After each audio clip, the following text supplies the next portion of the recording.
that's all. It's the thrill of one more kill, the last one to fall. We'll never sacrifice their will. Ball's up to one. High formation, quarterback under center. Yep, Fernando's going to hand the ball off. Here's the snap. The handoff goes to Nowakowski. He dives his way to the end zone. Touchdown!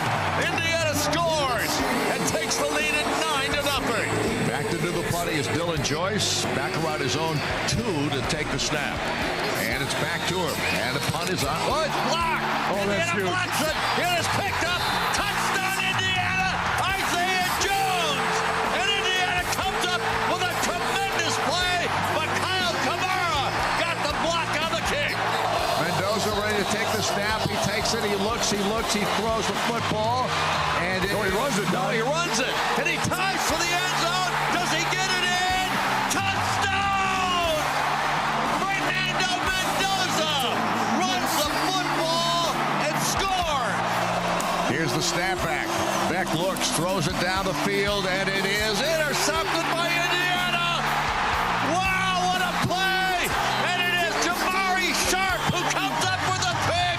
Here's the snap, and this time they're just going to go down to the ground, and that will do it. And the rags to riches story for Indiana football comes to conclusion, and they are the national champions of 2026. What a football team! We won the national championship at Indiana University. It can be done, and I'm so happy for our fans. Words can't describe it. The Ride with JMV, 93.5 and 107.5. The Fan. Great job by James on putting together the open. That has very 80s montage-y in terms of the background, which is exactly the theme of this show. Even if the guy that is the ringleader of said show is somewhere in the air right now, making his way back to central Indiana, losing 45 degrees or so from a temperature standpoint. My name is Greg Rakestraw, and welcome to the easiest substitute teaching gig I have ever had. And let me start with it's not a random date, but it will be to you until I explain it. February the 5th of 2007. Why do I say that date to start the show? That was the day after Super Bowl 41. And first of all, I can't believe it's been nearly 19 years since that was the case for the Indianapolis Colts. But that's the last time that we have had a show like this one, where simply we are going to open the phone lines and let people talk about a major championship won by one of the teams from our area. And again, the Indiana Fever are viewed differently now than they were when they won in 2012. So I want to make sure I acknowledge that. But the Pacers came oh so close, but didn't win it. The Colts have come close since 2007, February of 2007, but didn't win it. Obviously, the last national championship for Indiana University, and again, bit of an asterisk, football and men's basketball division. Well, that last one of those happened in April of 1987. Purdue played the championship game and maybe can replicate this 2.5 months from now, and instead of being on Miami's home field, would be more or less on their home field here at Lucas Oil Stadium. But this was a dream that no one knew existed until probably at some point in time last year. And I will simply reiterate what I did with Jake in our crossover segment just 10 or so minutes ago. This was not a thought in anybody's mind. And maybe I can liken it to being a high school athlete in a small town at the tail end of the single-class system. Nobody thought about winning a state championship. Your goal was to win a sectional. And if you're an Indiana football fan, you didn't dream about a national championship. Your goal was to someday equal what the 67 team did and make the Rose Bowl and, dare say, win it. Well, this team did that and then won 2 more games after that to win a national championship. At some point in time, maybe last year, that dream germinated in your brain. Look at what these guys are doing. We're going to make the college football playoff. Can we actually win this thing? You learned within a couple of drives last year, you probably weren't going to win it. You just weren't up to the mettle of an Ohio State or a Notre Dame, the 2 teams that would go on to play for said national championship last year. But this year, and in the building, in the room, that group felt they could do it. I'm not sure anybody else outside, because you have been trained to think for so long, it's Indiana. Like, I remember when hashtag 9 Windiana or 8 Windiana was a thing. Wouldn't it be great if we win 8 or 9 games? And going into this season, you almost said, hey, listen, they got to come back to earth, right? Like, a great year for this group would be 8 or 9 wins, man. Great way to follow up last year's success. Because while Kurt Signetti and his players and his staff and maybe the Indiana administration believed, I don't think most outside of that thought, hey, all right, to make it back to the college football playoff, what a great. Maybe they play on a New Year's Day bowl. Hey, that's great. As long as Indiana is like an upper half Big Ten team on a regular basis, man, that's what we can expect, right? Because you did not dream of something greater. But as the wins continued to add, you go to Iowa and you find a way to win. You go to Oregon and you find a way to win.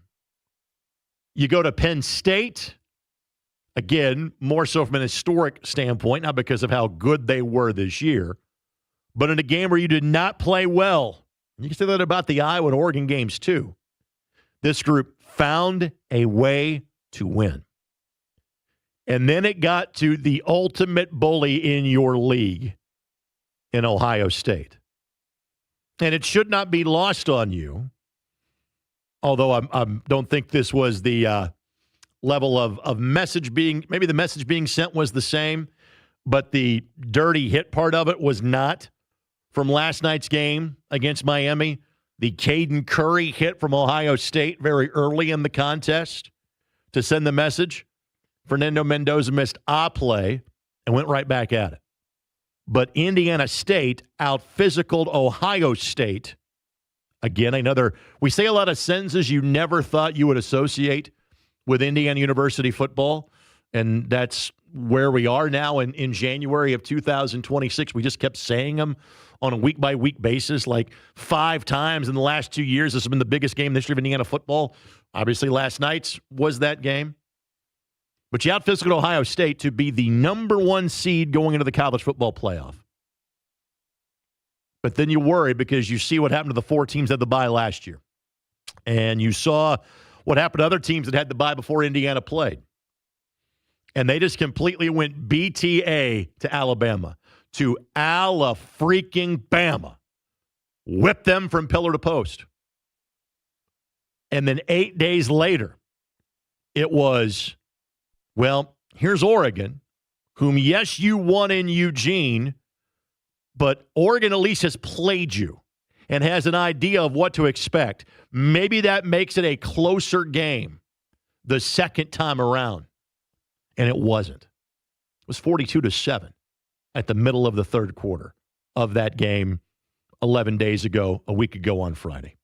And here you are playing for the national championship. And the latest installment of, here's a sentence I can't believe I'm saying about Indiana University football, went in as the heavy favorite against Miami in their own backyard. Again, before 2 years ago, the only time Indiana would have been a heavy favorite on Miami is if you were playing the other one.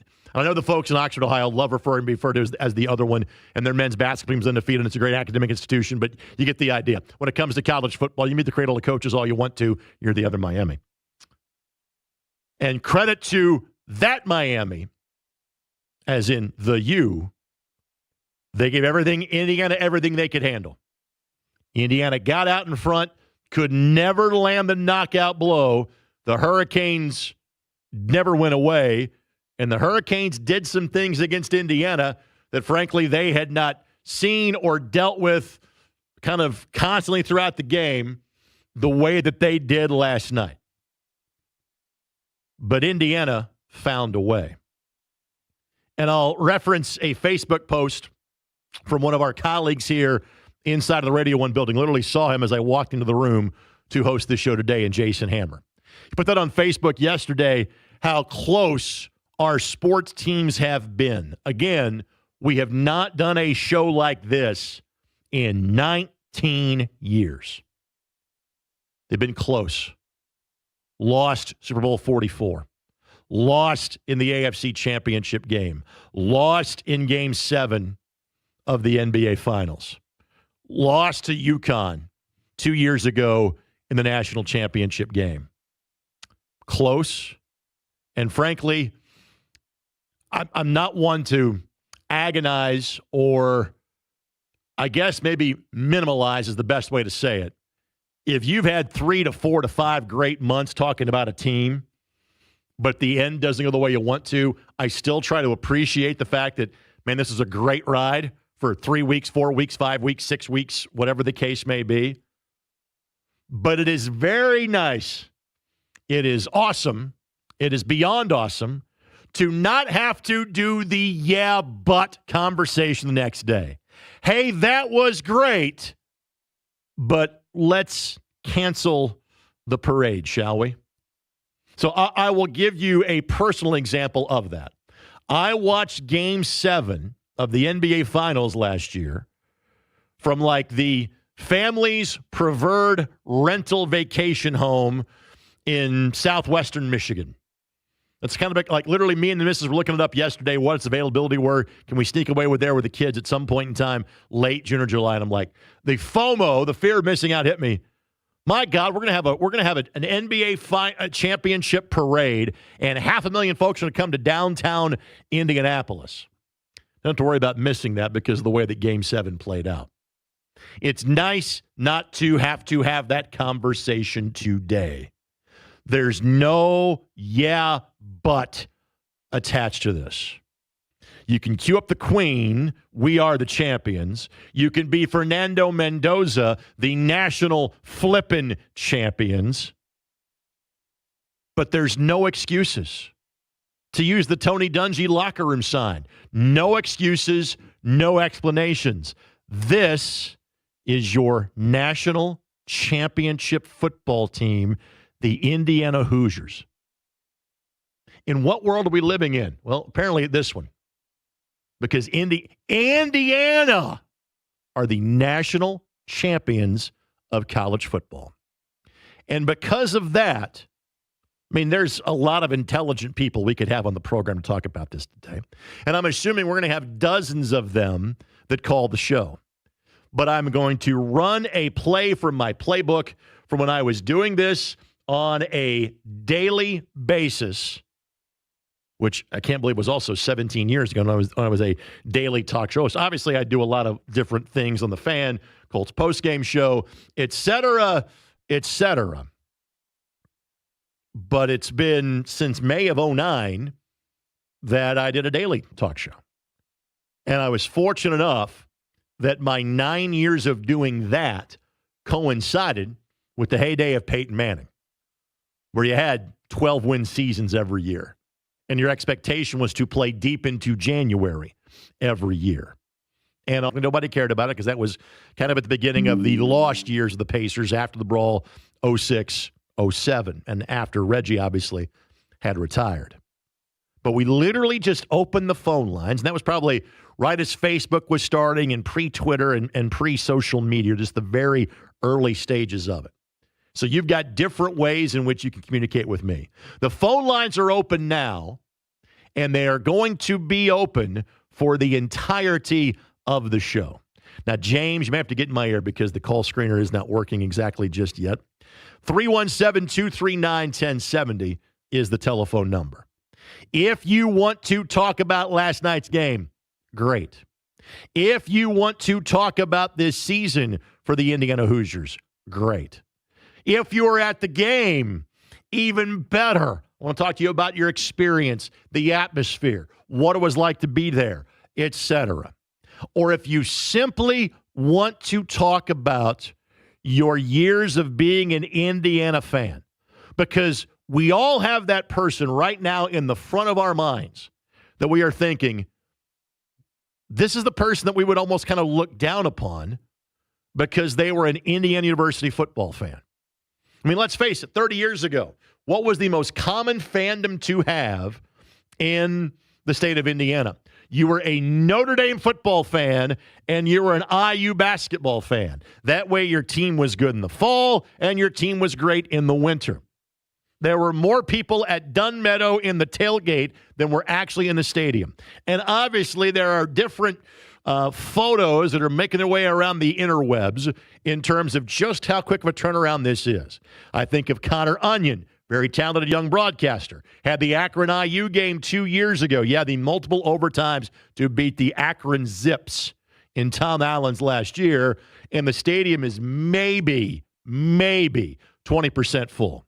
Or my buddy at Nice Bison that took a picture about an hour out from the season opener last year for Indiana, and there's hardly anybody there. Don't have to worry about that anymore.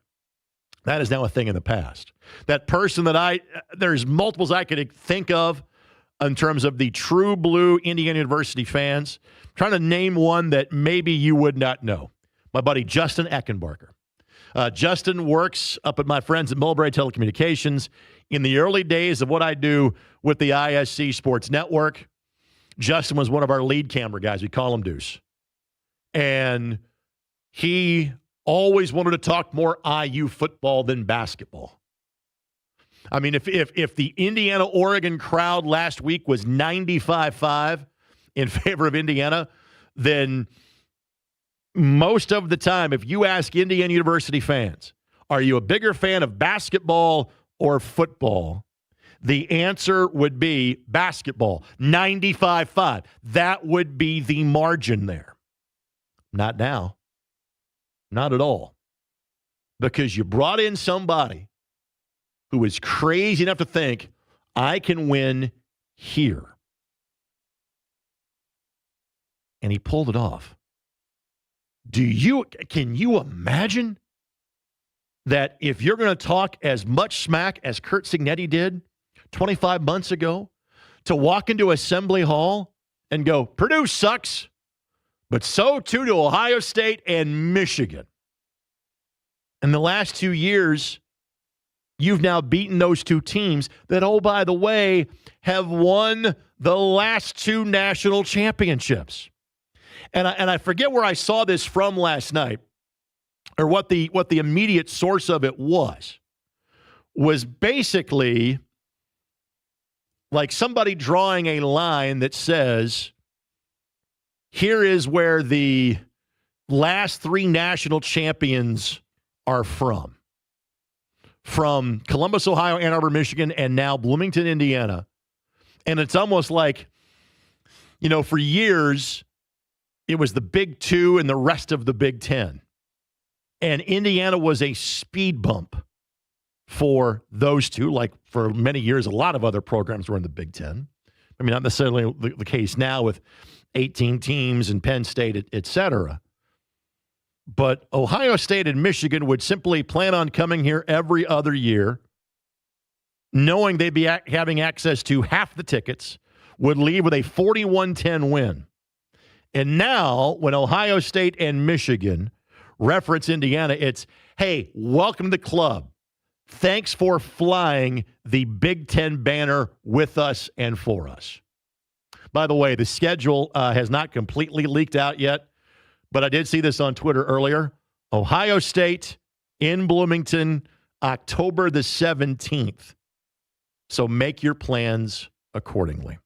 So we have not booked a single solitary guest on the show today. The phone lines are open, 317-239-1070. Frankly, if you follow me on social media, whether it be Facebook or Twitter, you can interact there. If you want to use the text line, I'll have James read them and share them during the course of the show. There are so many different kind of stats or factoids or thoughts that I can throw out just to try to signify how crazy this is. And here's two that I will give you off the very top of the program. One, before New Year's Day, Indiana had won 3 bowl games in their history. The Holiday Bowl and Elite Corso, a Liberty Bowl, and a Copper Bowl under the tutelage of Bill Mallory. They have won 3 bowl games in the last 19 days. There is a sign about how things have changed. The other thing that I can give you, and I thought this was actually a really well done discussion. You know, we have tried to find something that is analogous to this storyline. And like locally, the thing that you would come up with for Indiana football would be when Butler made it to back-to-back national championship games in 2010 and 2011. And again, it's about as close as you can get locally and maybe even in college sports. But even though Butler comes from the Horizon League and Indiana comes from the Big Ten, and yes, NIL and revenue sharing and different playing field, I get it, okay? But what I would tell people is that Butler had a longer track record of being competitive in the NCAA tournament than Indiana had in college football. Again, Indiana had won 3 bowl games in 1979, I want to say 86 or 87, and in 91. Had not won a bowl game in 34 years before 20 days ago. And they're the national flippin' champions. So, others have suggested, is this like the miracle on ice? Yes, but at the same time, frankly, the Hoosiers played like the Russians, beating everybody up during the course of this season. And that was a great 2-week tournament that had a year-long build-up for the team. The one that I actually thought had some legs was when Leicester City won the Premier League 10 years ago. Now, for some of you, you don't know the Premier League, and so that's a non-starter for you. But trying to explain this in a quick manner before we get to our first time out, Leicester is a team that no longer plays in the top flight of English football. They've been relegated twice since winning the Premier League championship. They should have been relegated the year before they won it, and they were 5,000 to 1 odds the year that they did win it. That may be the one where you go, that's the comparison. And one of those things, well, I'm a soccer guy and I got to experience 10 years ago, is cool. This one is in my own backyard. And my Facebook feed was full of my friends that were at the game last night. This one's ours. No excuses, no explanations. The Indiana Hoosiers are the national champions. And we have not got to have a day like this to talk about it, to celebrate, to share since February the 5th of 2007. That was the day after the Colts won the Super Bowl. Today is that day again, which means today is your day. JJ, Sam, Casey are on the phone lines. See, James, it works. Others can dial us up too. 317-239-1070. My goal between now and 6 o'clock is to get to every phone caller that calls this show because, frankly, I can tell you stories. I want to hear your story.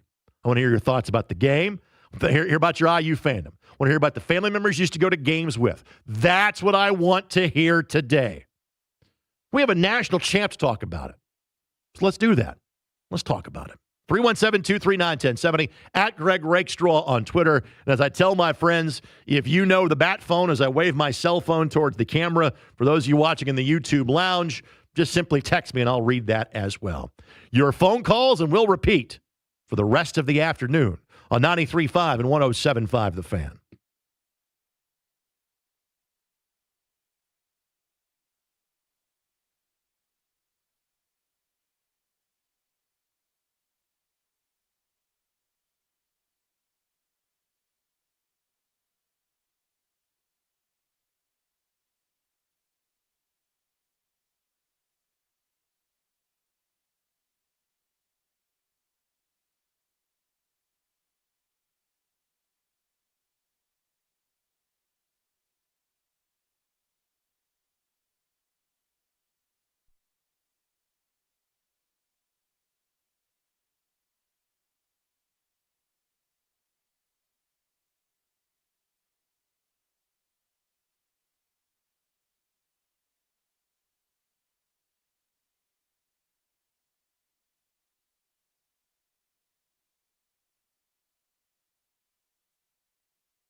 The Ride with JMV. Pay him.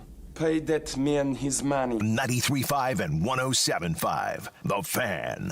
Mendoza ready to take the snap. He takes it. He looks. He throws the football. And he runs it, No, he runs it. And he ties for the end zone. Does he get it in? Touchdown! Fernando Mendoza runs the football and scores.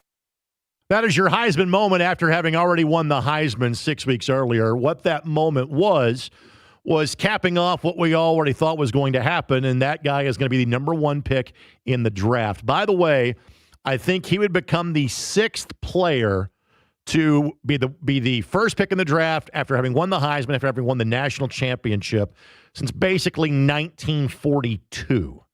And I'll look those up to share those with you.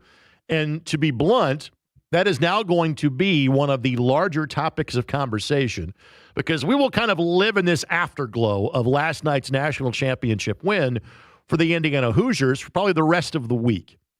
And then you get to next week and say, okay, what's the next big thing? Well, Colts off season, yeah, it's going to be a topic of conversation, but not one exactly you kind of look forward to without having a first-round draft pick. The Pacers, okay, that's enough said. Again, God bless them gap year. We picked them back up in 2026 and 2027. It's going to be talking about how many Indiana guys get drafted. And the obvious number one pick in the NFL draft is Fernando Mendoza. And in front of Tom Brady and Mark Davis, stats didn't lie you. Intellect did. Heart did. The way he carried himself did. The way he represents himself and his team and his community certainly does. All of the attributes a franchise that has been rudderless, you want to build around character. That kid has it. And he does all the right things on a football field as well. He is the number one pick in the draft. And that'll be a big topic of conversation now for the next 3 weeks. But today's topic of conversation, I love doing a variety of things in the program. Not today. We're going to keep talking about a national championship over and over and over again because we don't have the chance to do that very often here. National championship, NBA championship, NFL championship. The last one of those, 19 years ago, basically 2 weeks from today was the last time that happened. So let's enjoy this, shall we? With that, JJ will lead us off at 317-239-1070. Hello, JJ. How are you? Man, I'm too blessed to be stressed. Rick, how you living? Life is good for me because I knew about a week ago, I knew what John's travel schedule was, and I enjoy every time I get to fill in for him, the morning show, Jake, whatever the case may be. But knowing that this would be like the mother of all substitute teaching gigs, life is pretty good, JJ. Well, that's awesome. Well, you got a good anchor in James back there. I met him a couple times on JMV's outings, and he seems to be the man to be. So I appreciate you guys. I always appreciate you on the different shows also, man. You guys rock. Thank you, sir. That being said, I want to put this out there. I had two of my children, my two youngest, are IU grads, and my oldest is a Ball State grad. But this fella here, I have to say, pull her up, hammer down. Now, let me ask you this. Were you a Purdue fan who was rooting for Indiana last night? I was definitely a Purdue fan rooting for a school from Indiana to win. I'm okay with that, Jay. I'm okay with that. And I have to say, they played very well considering Miami could have got penalized for a lot more day play, but this, that's and we don't even pay attention to that. If you play in sports, there's lots of dirty plays that you have to play through, and IU did a great job. My question to you is, does this solidify the whole proof that NIL works? Indiana is the ultimate example in it. JMU guys. It is the ultimate. JJ, thanks for the telephone call. I appreciate it. I'm going to get to his Indiana and Purdue take coming up here in a matter of moments. You thought the rich would get richer. Indiana is the example of it leveled the playing field. And again, you would point to Ohio State and Michigan and Indiana, 3 consecutive Big Ten teams winning and not continuing the dominance of the SEC as an example of it works. I want to say that Indiana is the first-time national champ in football since Florida won after the 1996 season. To give you, like if you went back and you just go, like, champions from nowhere, in 1990, Colorado and Georgia Tech shared the national championship. You know, Colorado had that couple-of-year run under Bill McCartney where they got really good really quickly. And then obviously kind of faded back away before Dion got there, and even this year was under 500 for them. But it is the bluest of blue bloods that win football national championships. And you would think in the NIL era, you would think in the playoff era, that trend would continue. Because you can't just have a great regular season and then win one game or win two. You got to win three. And it looks like maybe in future years you have to win four. You would think that would be the ultimate cream that would rise to the top. Well, it was the cream and crimson that rose to the top. Now, on your point about not wanting to say Indiana but rooting for the school from Indiana, I saw your verbal gymnastics there. I would ask this, and just a recommendation, you're a grown man, you're a grown individual, you can do whatever you want to, but there were a lot of Purdue people that I felt were rooting for Indiana last night. If we are lucky enough to get into this same scenario, literally down the street, 2.5 months from now, I would hope that grace is returned, that the same gesture might be made. Because could you imagine if the football national champs and the men's basketball national champs both reside within 75 miles of Indianapolis, both reside in this state? How lucky are we, huh? How lucky are we? Let's get to Sam's telephone call next. 317-239-1070. Folks, this is the show today. It's me and you talking about a national championship team. Phone lines are open. Dial us up now. Hello, Sam. Hey, can you hear me? I got you loud and clear, Sam. Hey, so me and my dad last night, we just flew in from Fort Myers. We went to the game in Miami. I'm a younger Hoosier fan, young 27-year-old, but been going to games ever since probably the Terry Hepner days. Yeah. First game I can distinctly remember as a kid, me, my grandpa, and my dad jumping the wall when Austin Starr made the field goal. Yeah. And it was just really cool to see last night. I'm sorry I'm emotional, but it's okay. It just shows that last night was a big night for everyone. Yeah. That's remarkable. Sam, what would you say the percentage of fans were in that building last night? What percentage were IU fans? 70%. Yeah. 65 if I'm being generous to the U fans, but honestly, it was U down all night. You saw what they did after the game too, with all their players, but I mean, really, that game was unbelievable. I got to go to the Rose Bowl. Was unfortunate not to go to the Peach Bowl, but these last 2 years have made moving back to Indiana much more better for watching the football team. Sam, that's awesome, buddy. I'm glad you called us in. I'm glad you safely got home. Appreciate it. Keep enjoying that. Please go ahead. Go ahead, Sam. Go ahead. Well said. Thank you, Sam. Appreciate that. If Sam's in his late 20s, he doesn't know what it's like for Indiana to win a national championship. You have to be, I'm going to turn 50 at the end of the year. You really have to be mid-40s to know what it's like when Indiana won. And let me explain this, okay? I'm from Southern Indiana. I did not grow up an Indiana University fan. I didn't. U of L was my team. So the 86 national championship is what comes to my mind. The 2 years that U of L won in 80 and 86, who won the next year? Indiana University did. But I'm also from a time, my formative years watching TV, where Indiana football wasn't this good, but they weren't that bad. From 86 to 93, there were more bowl games than not. So you knew it could happen to a certain degree, but nobody thought this was possible. Let me sneak in one more telephone call. That's Casey before we get to our next time out. Casey, thanks for dialing us up. Thanks for listening. How you feeling today? Hoosiers! That's my twin boys in the back seat. It was a great game. It was a great season. They turned these boys into IU lifers. Reminds me of when Jim Harbaugh had the letter rip sign going, and it just made me a Colts fan for the life. And I know that's what Signetti done with these boys back here that are 12 years old, heading to Franklin Township Middle School. It's been a lot of fun this year.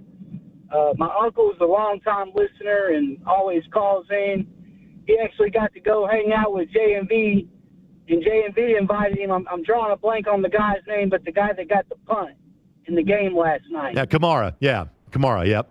Yeah, he got to go hang out with him and his family at a $5 million mansion in Miami. So it's been a real good time. That's awesome. Casey, appreciate your telephone call. Again, glad that you and the boys had that memory. And to that point, that is what is now going to happen. All right, the landscape of how we cover sports locally has just changed. Because this is now, it's always going to be a feel-good story, but we're going to talk so much more college football in this market now. And what Casey said about how Ted Marchibrough to Jim Harbaugh let her rip 95, which was the precursor to Peyton Manning 3 years later, and set up a generation of Indianapolis Colts fans, that's what just happened in college football. Like, it's BC and AD in terms of how we look at the athletic program at Indiana University. Everything has changed because of what happened this year and culminating with last night's game. Fred, Todd, Allen will get to you when we come back. Others can jump on board. If you've been tweeting me, I'll get to those. Probably need to check out the YouTube lounge, get some of those comments going as well. I'm sure James has the text line going too. 317-239-1070. Your calls, your calls, your calls, because your team has won a natty. 93.5 and 107.5 The Fan.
The Ride with JMV. Now you listen here. He's not the Messiah. He's a very naughty boy. Now go away. 93.5 and 107.5 The Fan.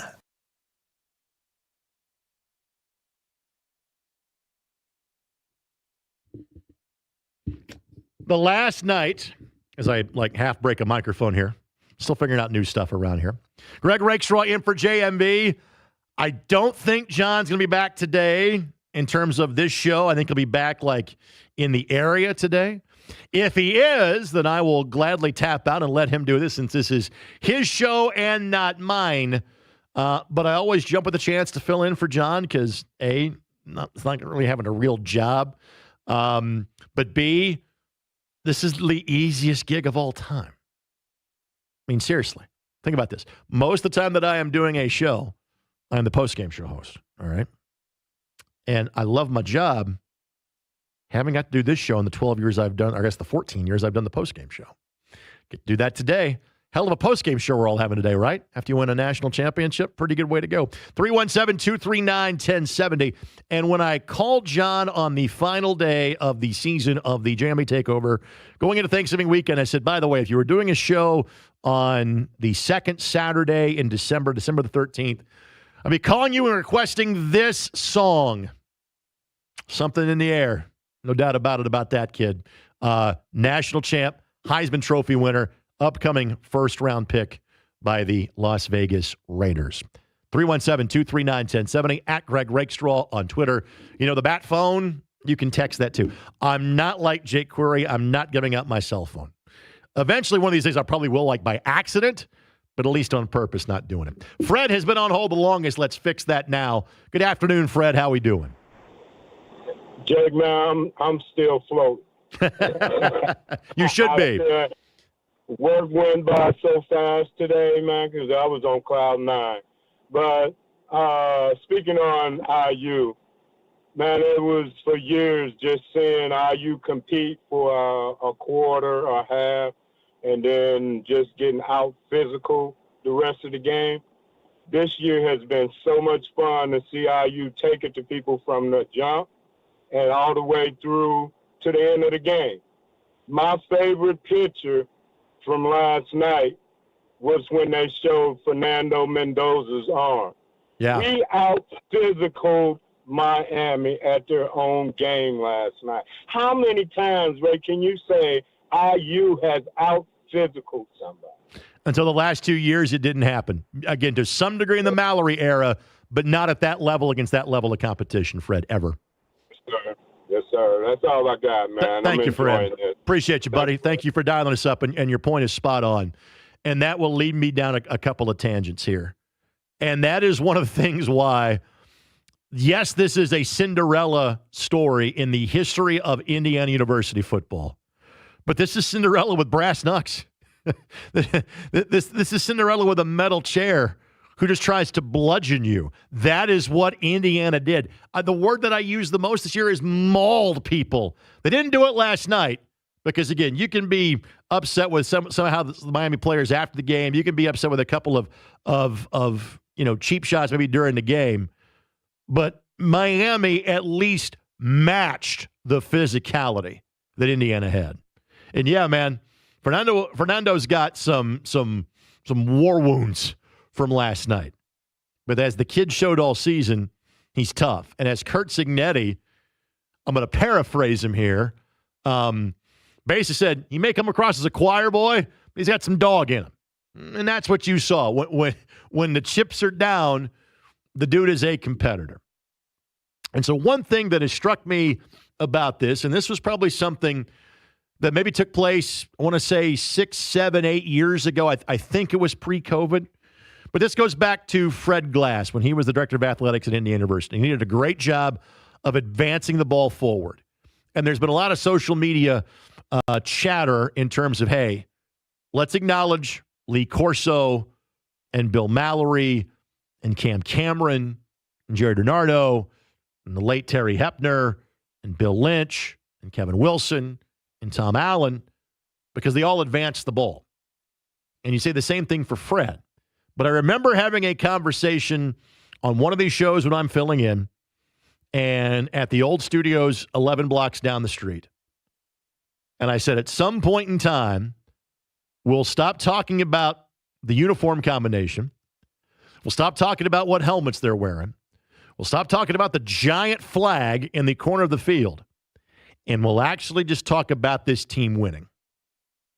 And today is that day. And that's not meant to make fun of anybody. Okay, that was being done to try to generate interest, headlines, eyeballs in the program.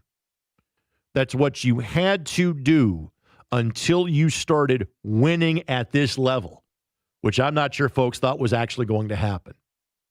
It did. And today is that day we talk about just that. The Indiana Hoosiers played 16 games and won them all.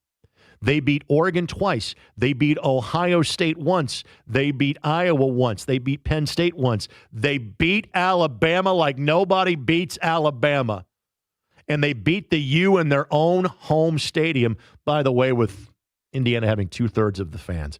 And of all of the storylines we can talk about Indiana football, just as impressive as the young men that got the job done and the coach that led them and the staff that has stayed together over 2 or 3 different coaching stops for the most part. You know what else is the story of this? It's you. It's you, the Indiana fan. I mean, that was, you talk to any of the national, types that cover this on a regular basis, and everyone is just slack-jawed at the dominance, not just of the football team, but the dominance of the fan base. And again, Rose Bowl was probably maybe 75-25, 80-20. Peach Bowl was 95-5. Last night, we just had a gentleman that was there that said it's probably 65 or 70% IU fans in the other team's home stadium. That day has arrived, Indiana football fans. Your day has arrived. Let's go to Todd's telephone call next at 317-239-1070. Hello, Todd. Hi, Greg. You blew right through Sam Weiss there in 1983. Just the 1 year. I know. And so, yes, I skipped over Sam intentionally. Thank you. So I was up really late last night, really late. And sure. Was nowhere near an automobile. So I'm kind of groggy this morning, and I'm like, and it's 7 o'clock, and I think I'm having a dream. John did a spot with Tony Katz, a 5-minute spot at 7 o'clock this morning. I do not know how that guy does it. And you probably didn't hear it, I'm guessing. But John did a 5-minute spot on last night's game, and I'm guessing John didn't go to bed early either. No, would be my hunch, which is incredible. So you're a historian. I like to think of myself as one too, and I started trying to do some research on the scope of this event, and incredible event. And you always forget that they used to have ties. Ties were common in college football forever and ever. There was a team in 1992 for Michigan that won a national championship that had 3 ties. I mean, and so you just kind of learn this stuff as you go along. And you cannot overstate what happened last night. I mean, there was no hyperbole. You just can't overdescribe the significance of that event. And so, I mean, I haven't cried since my last child was born, and I felt a yeah. I felt a dribble. So, hey, I appreciate you filling in, man. You're the best. Thank you, Todd. Appreciate you. All right, Dave and Bruce, stay right there. You lead us off when we come back. Others can jump aboard. I'll get to Twitter. I'll get to Facebook comments, etc. But again, folks, this is the show. We are making as much room for you to talk about our shared experience as a state, as a city, as a fandom. And again, not everybody is an IU fan. I would not consider myself an IU fan, but I've been mesmerized by this story for the last 2 years. And for 2 of the last 3 games, I got to just sit down and watch as a fan. And again, it is one of the great sports stories in the history of American sports.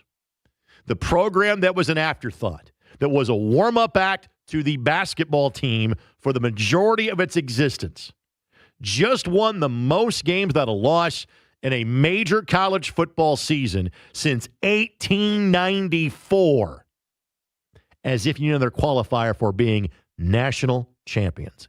That's the Indiana Hoosiers, and we'll keep talking about it next on 93.5 and 107.5 The Fan.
The Ride with JMV. I am the cream, yeah. The cream of the crop. And there is no one that does it better. 93.5 and 107.5. The Fan. Here's the snapback. Beck looks, throws it down the field, and it is intercepted by Indiana. Wow, what a play! And it is Jamari Sharp who comes up with a pick, and he runs into the end zone. They're going to call a penalty. The legendary Don Fisher on the call. And again, Fish has been luckier than most in terms of getting to be on the call of 3 national championships. Again, the last one of those being 39 years ago. But the fact that his career has spanned a perfect season in men's hoops and now a perfect season in football, and those years are 50 apart from each other. God bless him and God bless us for the fact that that has been the case. And Fish, as per usual, fantastic on last night's call, which was heard on 93 WIBC. Greg Rakestraw filling in for JMV. He is on his way back from South Florida. If he were to return between now and the end of the show, I'll walk out and John gets to actually be in this chair. Best guess is you will hear a slightly rested, and because he's so skinny, already rejuvenated JMV tomorrow on this program. Today, we are going guest-free. Today is about you. Today is about you getting to celebrate this day and talk about your team winning a championship. If you're an IU fan for the first time ever in this sport, or 39 years when it comes to basketball. If you are simply an Indianapolis sports fan, it is the first time that likely your team again has won a major championship since 2007. Since almost 19 years ago, since the Colts won Super Bowl 41. So today is a day to celebrate. Today is a day to talk with you about it. Dave has been on hold for some time. Let's fix that now. 317-239-1070. Hello, Dave. Hey, Greg. Thanks for taking my call, sir. Oh, I'm telling you, I'm not an IU fan per se either, but man, what a night. What an amazing story. I was trying to think of something that was a bigger upset. I'm not sure I can come up with one. Yeah, the ones that I have heard have been, is Butler making it to back-to-back championship games. Obviously didn't win, but still a remarkable feat. Like the Miracle on Ice, kind of gets brought up. Is it akin to the Cubs finally winning in 2016? And the only reason I would say that is different would be is that people didn't think it was possible for Indiana. You always knew the Cubs had a chance to win the World Series, or they were allowed to. The Hoosiers football team was not competing in that stratosphere to even think about that. So, no, Dave, nope. this is what makes it one of the remarkable stories that we have ever covered locally or, frankly, from a nationwide basis.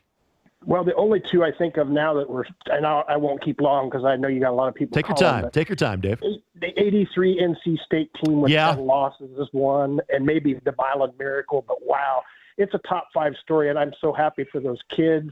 Mendoza's wonderful, and the coolest thing, because I can relate to this, Kurt Signetti said after the game, I had the best beer I ever tasted. I just thought that was cool as hell. My favorite part, hey, Dave, thanks for the phone call, buddy. I appreciate you dialing us up and chatting with us today. I liked his Lionheart Peach Bowl. I'm going to have one, because if I had 2, I'd fall asleep. I'm of that age. I'm like, yeah, I feel you on that one. The 83 NC State team, yes. And again, it's a remarkable story. And if you've not watched Survive in Advance, that 30 for has been out for 13 years. It documents it in remarkable fashion. And that is the first. I was 6 when that tournament happened. That was the first one that I remember watching and filling out a bracket for. Yes, I was 6 when I filled out a bracket. And so I have memories of that. But again, NC State had won the national championship 9 years earlier. There had been a history of basketball success at NC State. Yes, there had been a level of success at Indiana University. This is where, again, I feel compelled to tell you, Indiana had won 3 bowl games in their history.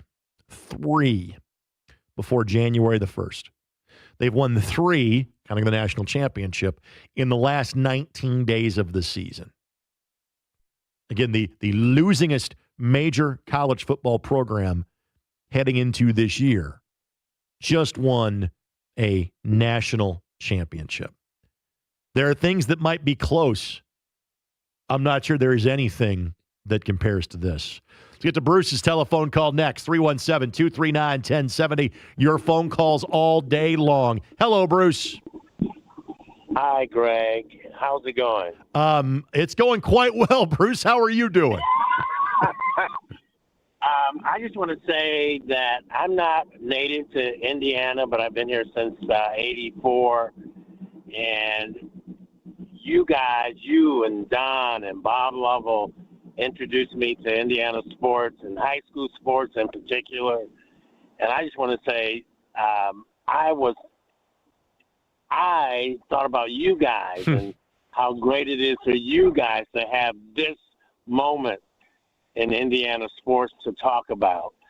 And especially Don Fisher, I just wanted to say I really thought what a reward for all these years that you guys have covered all the sports in the state of Indiana and done such a great job. And this is the reward for all of you. And I just want to say thank you for that and congratulations. Well, thank you, Bruce. That's very kind of you, buddy. I appreciate it. But let me delineate myself on a reason for that. And even there's a standpoint of Bob Lovell, and it's part of the unique nature of covering high school sports. Somebody goes home happy. You know, we're featuring teams from the state of Indiana.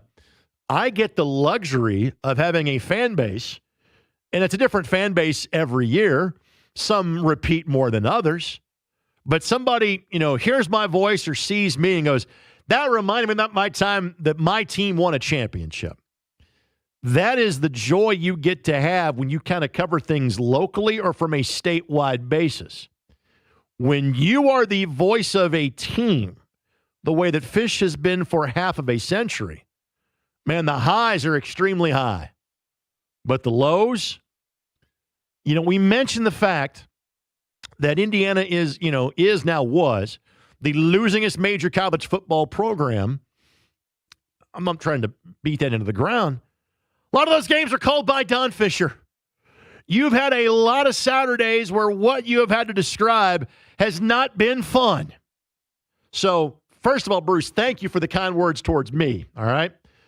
But that goes to Fish because, man, that's a lot of losses you've had to call. Now, that is balanced by the success, for the most part, in men's basketball, which has not been as great for the last 20, 25, 30 years as compared to what it was the first 20 years of his tenure. And again, at the end of the day, anybody that does what we do for a living will tell you how blessed you are to be able to do it. I don't dig dishes for a living. I get to talk about sports for a living. Life's pretty good, even when your team does not do well. But when your team is doing well, again, that's quite the top of the mountaintop. Kenny is up next, 317-239-1070. Hello, Kenny. How you doing, brother? I'm good, sir. How are you? I'm dandy, bro. It's been since '87 since I've seen a title game won by IU, and it's just a blessing that this team came together and did it like they did. I mean, Signetti came in last year telling everybody, hey, we're going to do this, and this is the way it's going to be, and it took every single one of them coaches and players to buy into that, and they all did, and this is the end result, man. Just awesome, dude. Kenny, it's a good way to put it, buddy. I appreciate your telephone call. And that is why, and I'm not in any way or shape trying to be Debbie Downer, all right? Because I think all of the pieces are in place. This is not a comet, all right? I don't expect Indiana football to regress anytime soon. You have awakened a sleeping giant of a fan base. We have seen that in the turnout in Pasadena, in Atlanta, and in Miami, all right? Yeah, some of that is that, oh, my God, this is the first time this has happened. I am going. I am not missing this. I hope we get to be somewhat jaundiced as a group. Go, oh, well, we're only made the semifinals this year. That'd be great to be in that position, wouldn't it? Wouldn't it? Yeah, it would be great to be in that position. But at the same time, the resources, it appears, are going to be there for this to continue on. Curt Signetti's not going anywhere. Now the thing has been, Curt's going to be the great coach of the Pittsburgh Steelers, right? He'd be great to be the Buffalo Bills, right? No, Scott Dolson has done his job exceedingly well to write that man's contract to where he's going to be one of the highest paid coaches in college football. And as long as Curt wants to do this, he is going to be the head coach at Indiana University. All right? That part is taken care of. So all the pieces are in place where you can try to do this again.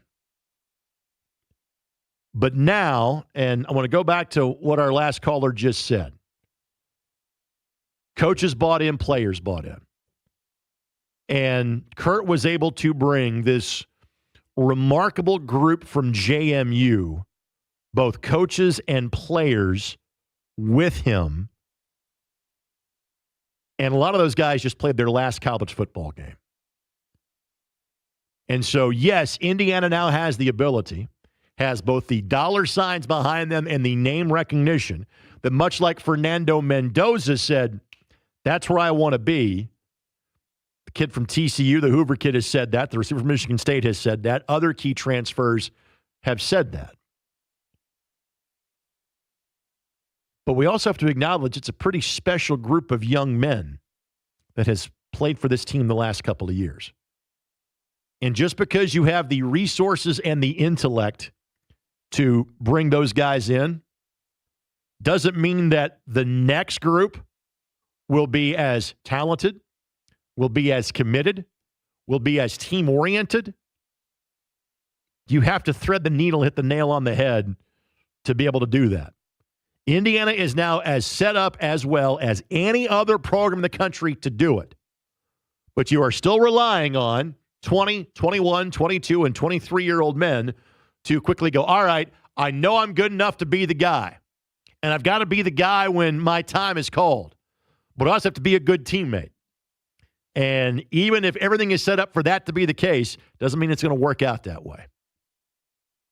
And again, growing up where I did, I can tell you all the lore of Indiana University athletics, but I can also do the same at the University of Louisville and to a certain degree the University of Kentucky.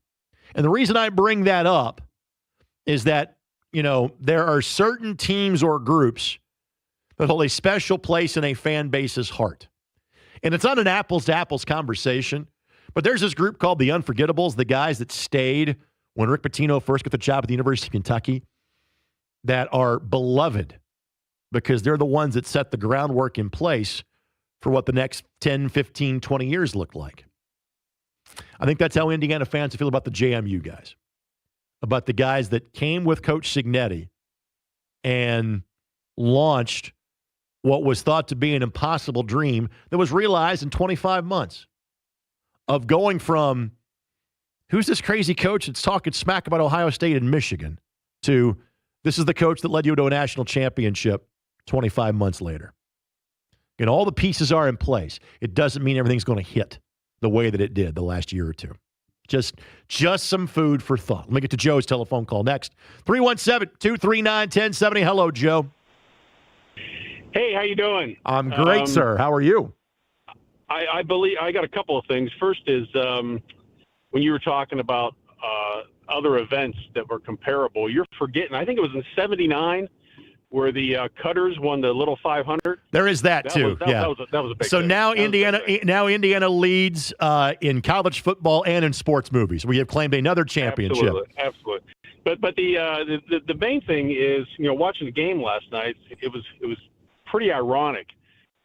That timeout that Sig took with, I think it was like 51 seconds left in the game. The real irony about that timeout was that was a basketball timeout. Right. The deep defense was on their heels, and they didn't have an answer, and he didn't want to lose a game. So, a lot of guys want to save that for just in case. But, the guy's a winner, man. And because of that timeout, when he pulled them all together, shut them down, and, end the story. Yeah, absolutely. Joe, we're lucky to have him. Exceedingly lucky. Joe, thank you. Appreciate you dialing us up and add to the conversation. That's a good way to put it. Again, it's a staggering accomplishment.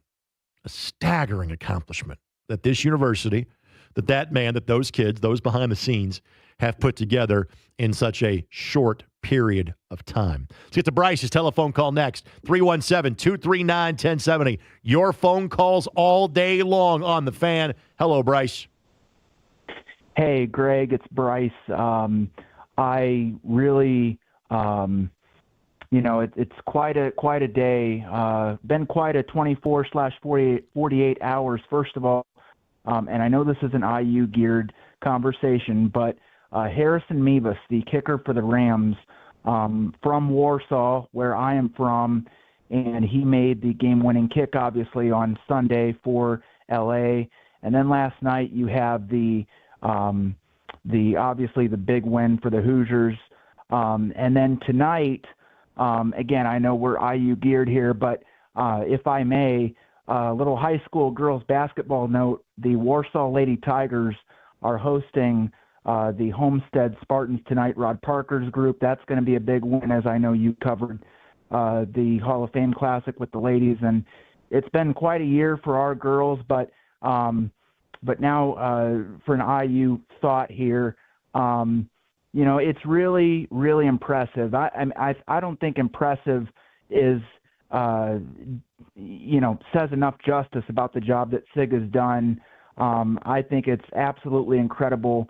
I would venture to say, and you can call me crazy, but I would venture to say this is probably the biggest moment in IU sports history in terms of just historic nature. This is probably the biggest moment in IU history since the Watt shot. I mean, I don't think there's anything. It's much bigger. It's much bigger than magnitude. that. It's much bigger than that. And I'm not trying to bag on that moment, but that was a regular season non-conference game. And I realized that the depths to which the program had fallen in a 2 or 3 year span before that. I understand that.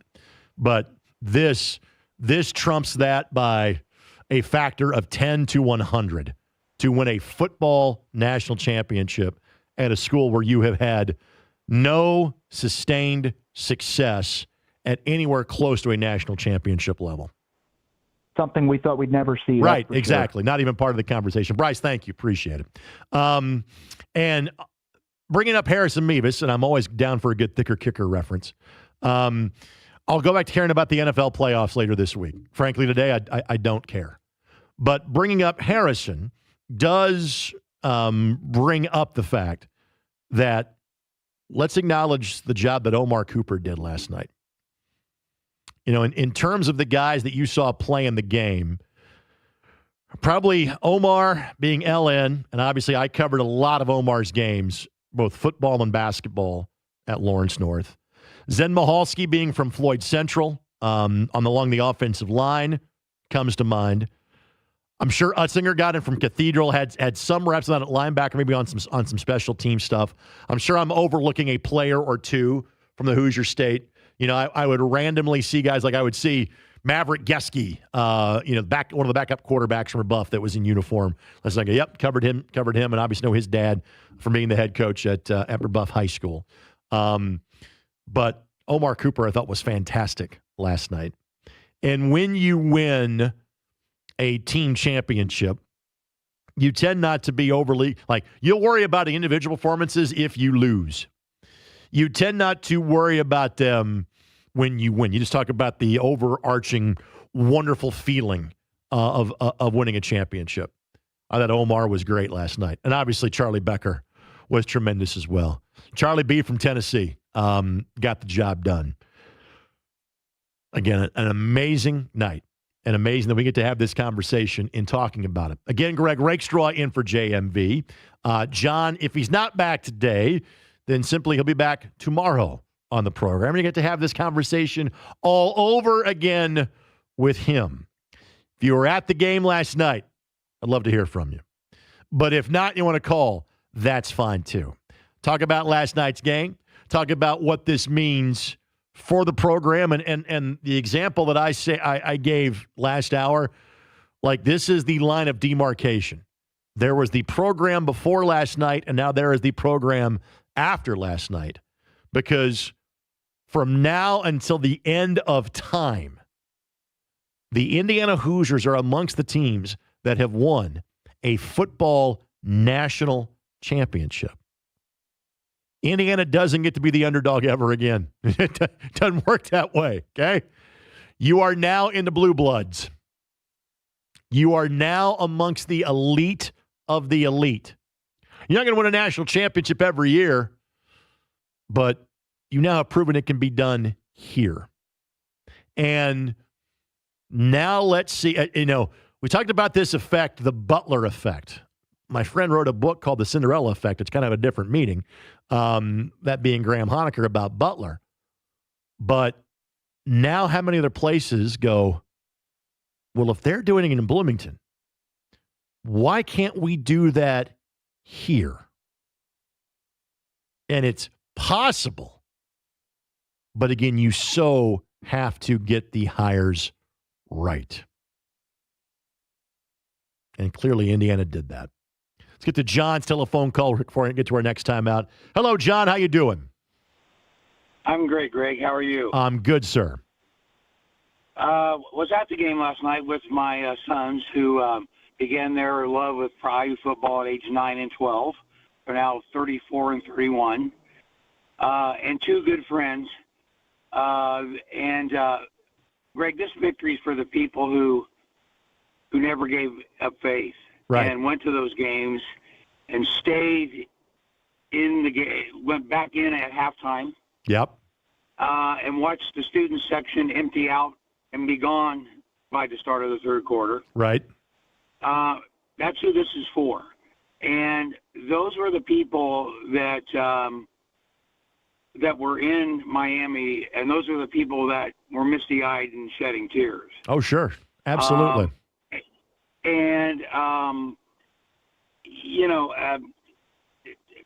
I'd like to believe that we deserve it, but we certainly don't take it for granted. And then I want to comment on the team a little bit, just because I think the Illinois game was such a crucial game. They come in ranked ahead of us. And, I don't know. I can't recall. I think they were ahead of us. They were ranked ninth, I think. They were, correct, yes. And they come in, and, we score. They come down. I got a 70-yard touchdown pass game, 7-7. And that game ended up 63-10. And I have never seen a team that makes adjustments like this team makes adjustments. And on both sides of the ball, but especially defensively. It's almost like they have an attitude, that's not happening again. Right. That will not happen again. And it was very similar to the Oregon game. That game was tied at 7-7. And then it just became a blowout. But that guy's one hell of a coach. And those kids are the strongest character. You don't see those kids talking about themselves. You don't see those kids making a spectacle of themselves. You don't see those kids compliment and praise the other team. They give them their credibility. The good football program we beat tonight, they're class act. And as a true fan of that program and someone who's held on for dear life all these years, I think that's probably what you appreciate the most. It's a good way to put it, John. Thanks for the telephone call, and glad you got to have that experience with your kids last night in South Florida. Matt and Tom, we'll get to you when we come back. Others can jump on board now. You don't feel like waiting on hold? Texas, same number, 317-239-1070. Tweet to me at Greg Rakestraw. But again, folks, this is what we're going to do. And this is not the day to talk about anything else. Maybe that starts tomorrow. Today, it's cream, it's crimson, it's national, it's championship. It's you when we come back at 317-239-1070.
The Ride with JMV. Excuse me, sir. There's been a little problem in the cockpit. The cockpit? What is it? It's the little room in the front of the plane where the pilots sit. But that's not important right now. 93.5 and 107.5. The Fan.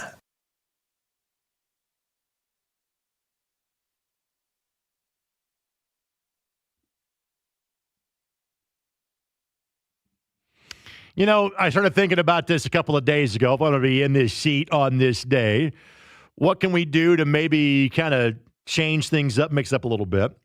This song was put together by a guy that played football at Indiana University.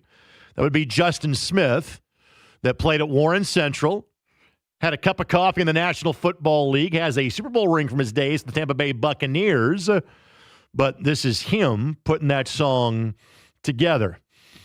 So, three things that I kind of heard over the last few days. I'm like, hey, this might be worth sharing with the rest of the group. Greg Rakestraw in for JMV.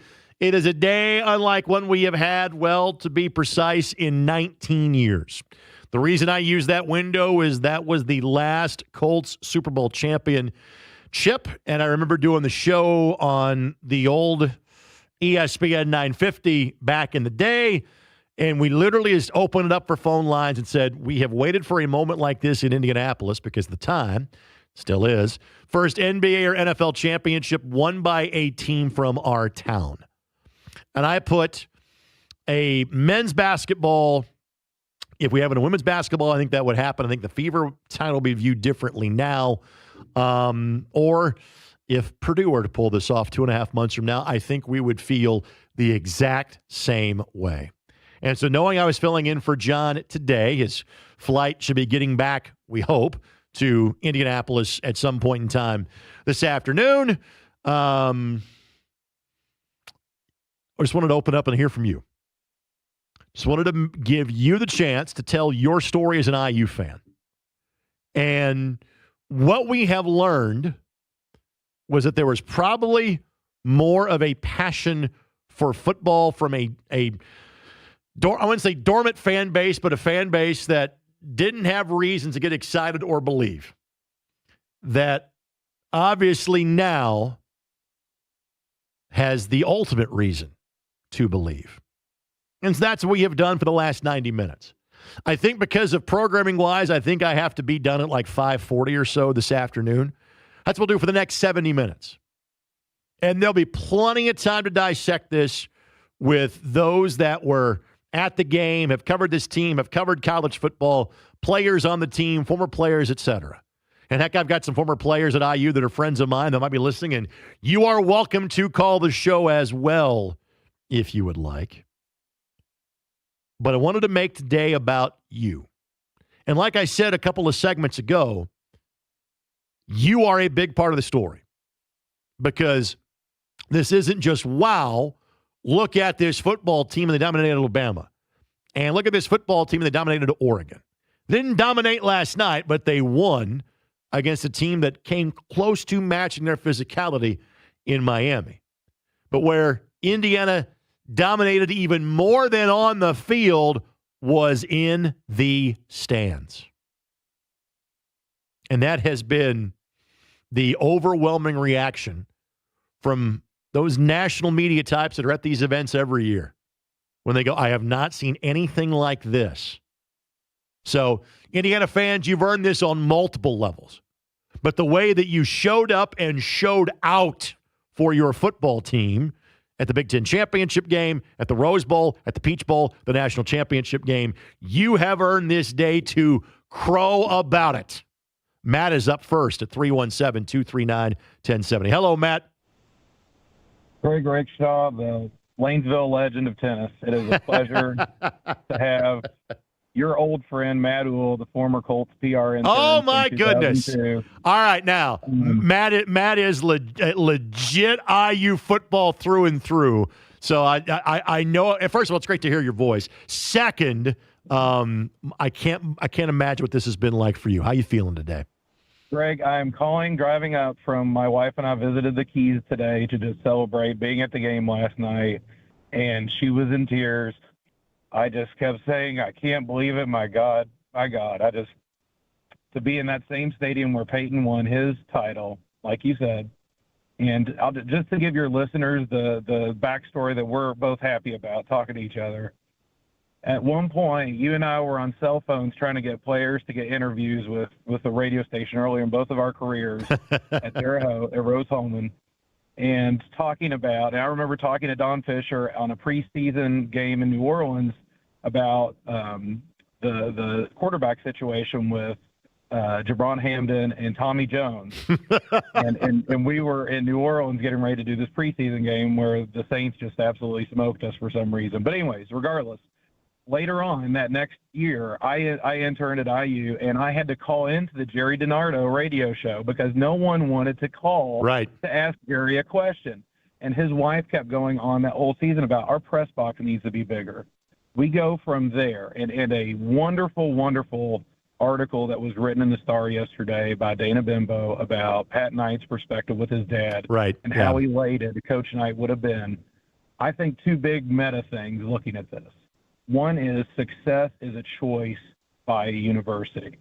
And I feel like Indiana University, whether you like or don't like Pam Whitten for some of the things she's done, she and Scott Dolson deserve a ton of credit for making the right hire at a time where we all know, to your point, IU has not gotten the right person to do the right things at the right times for probably close to 35 years since Bill Mallory was let go. That's meta number one. Success is a choice. The other part to that, too, from a sport management position is I think Scott Dolson deserves so much credit for doing something very simple businesses do, and that is benchmarking. What are the programs that have been successful that were in IU's position where they needed to make decisions about things they needed in a coach? Bill Snyder, take it, whatever basketball parallels you want for teams that did that. You look at what those programs did, you create your punch list of what success needs to look like at Indiana University. Guess who checked off all of Scott's boxes? He didn't even give him an option when he made the call. He said, "You're the next head coach." I think that is amazing. No, it's all good stuff. You're spot on as per usual. So you're hanging out in the Keys, you're driving back north. What you doing right now? We're driving back. We had a hotel near the airport. We fly back to Louisville tomorrow. Saw a ton of IU fans on the way back there and back. Talked to everybody, and it has been a life-changing experience. You wear your IU gear to be down here and do this. It feels so surreal. It just really does. And you know my story. I've been going to IU games since the late '80s, early '90s. My family, we've driven up there. And to your point, there are people that didn't care if there were only 30,000 people there. That was their state university, their school, and their football team. And we loved football because we grew up loving football. And we thought and believed that team could do that someday. And that day came this past year, and it is so great. So thank you for what you're doing. It is a great community service. I am so happy for you, buddy. Enjoy. Safe travels home. Thank you, sir. That's a blast in the past right there. And a fellow Southern Indiana guy, Floyd Central guy in Madul. Happy for him. Let's go to Tom's telephone call next. 317-239-1070. Hello, Tom. Hey, Greg. Hey, I just wanted to compliment you on your doing the basketball games for ISU on ESPN+. Thank you. And I'll tell you one thing. You can talk about all those national guys. You'd put all of them to shame.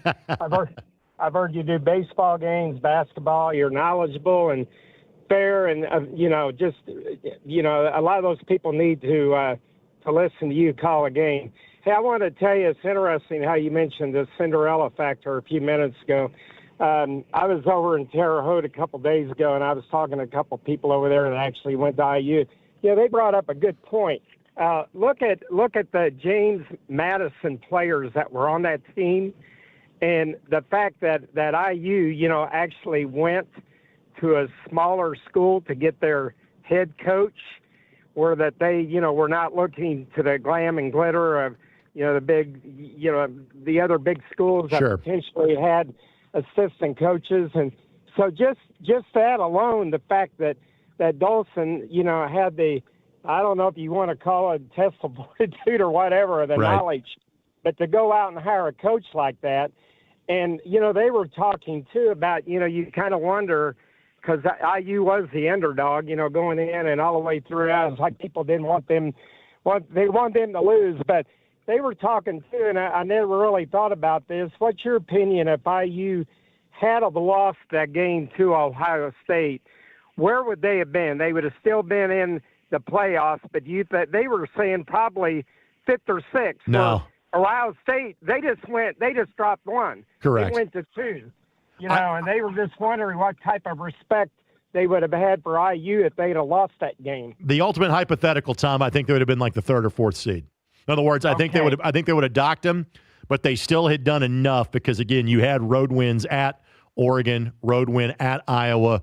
You don't get terribly penalized for losing to Ohio State. Maybe they would have put them 2. I think no worse than 3 or 4. So the permutation on matchup might have looked different. I still think they would have been a team that would not have played until New Year's Eve or New Year's Day. All right. Well, that's great.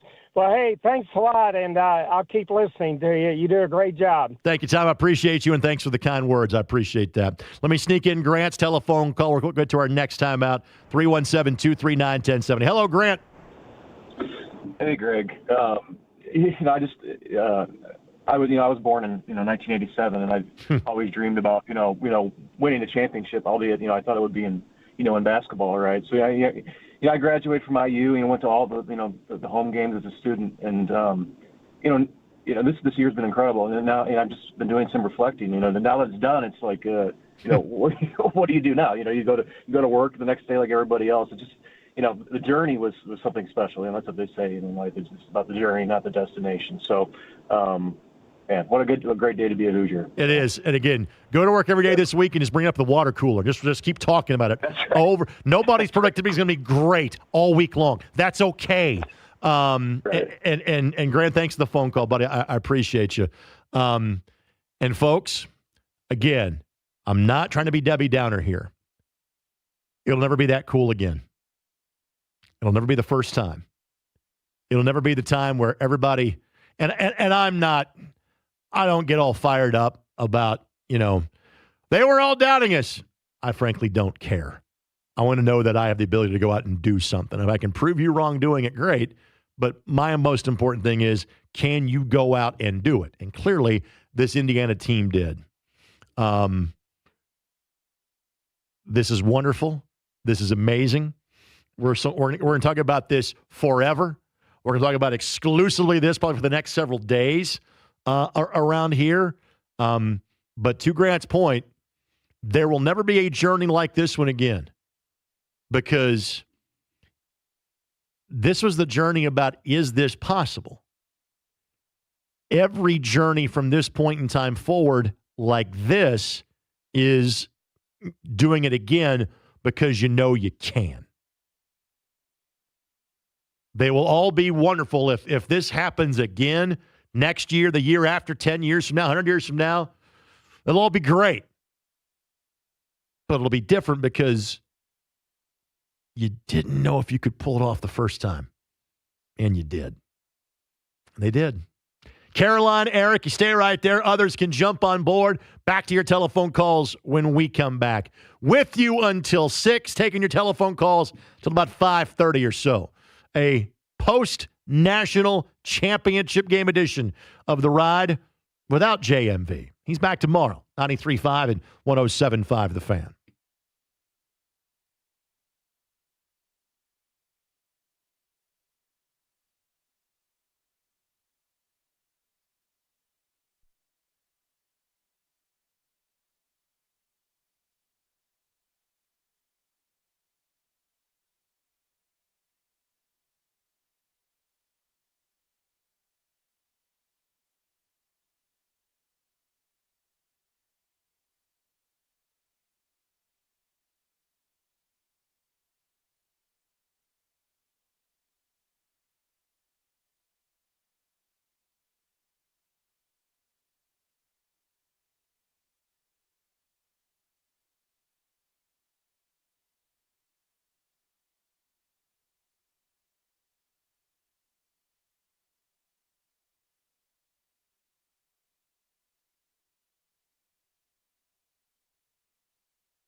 The Ride with JMV. We have the holy hand grenade. Yes, of course.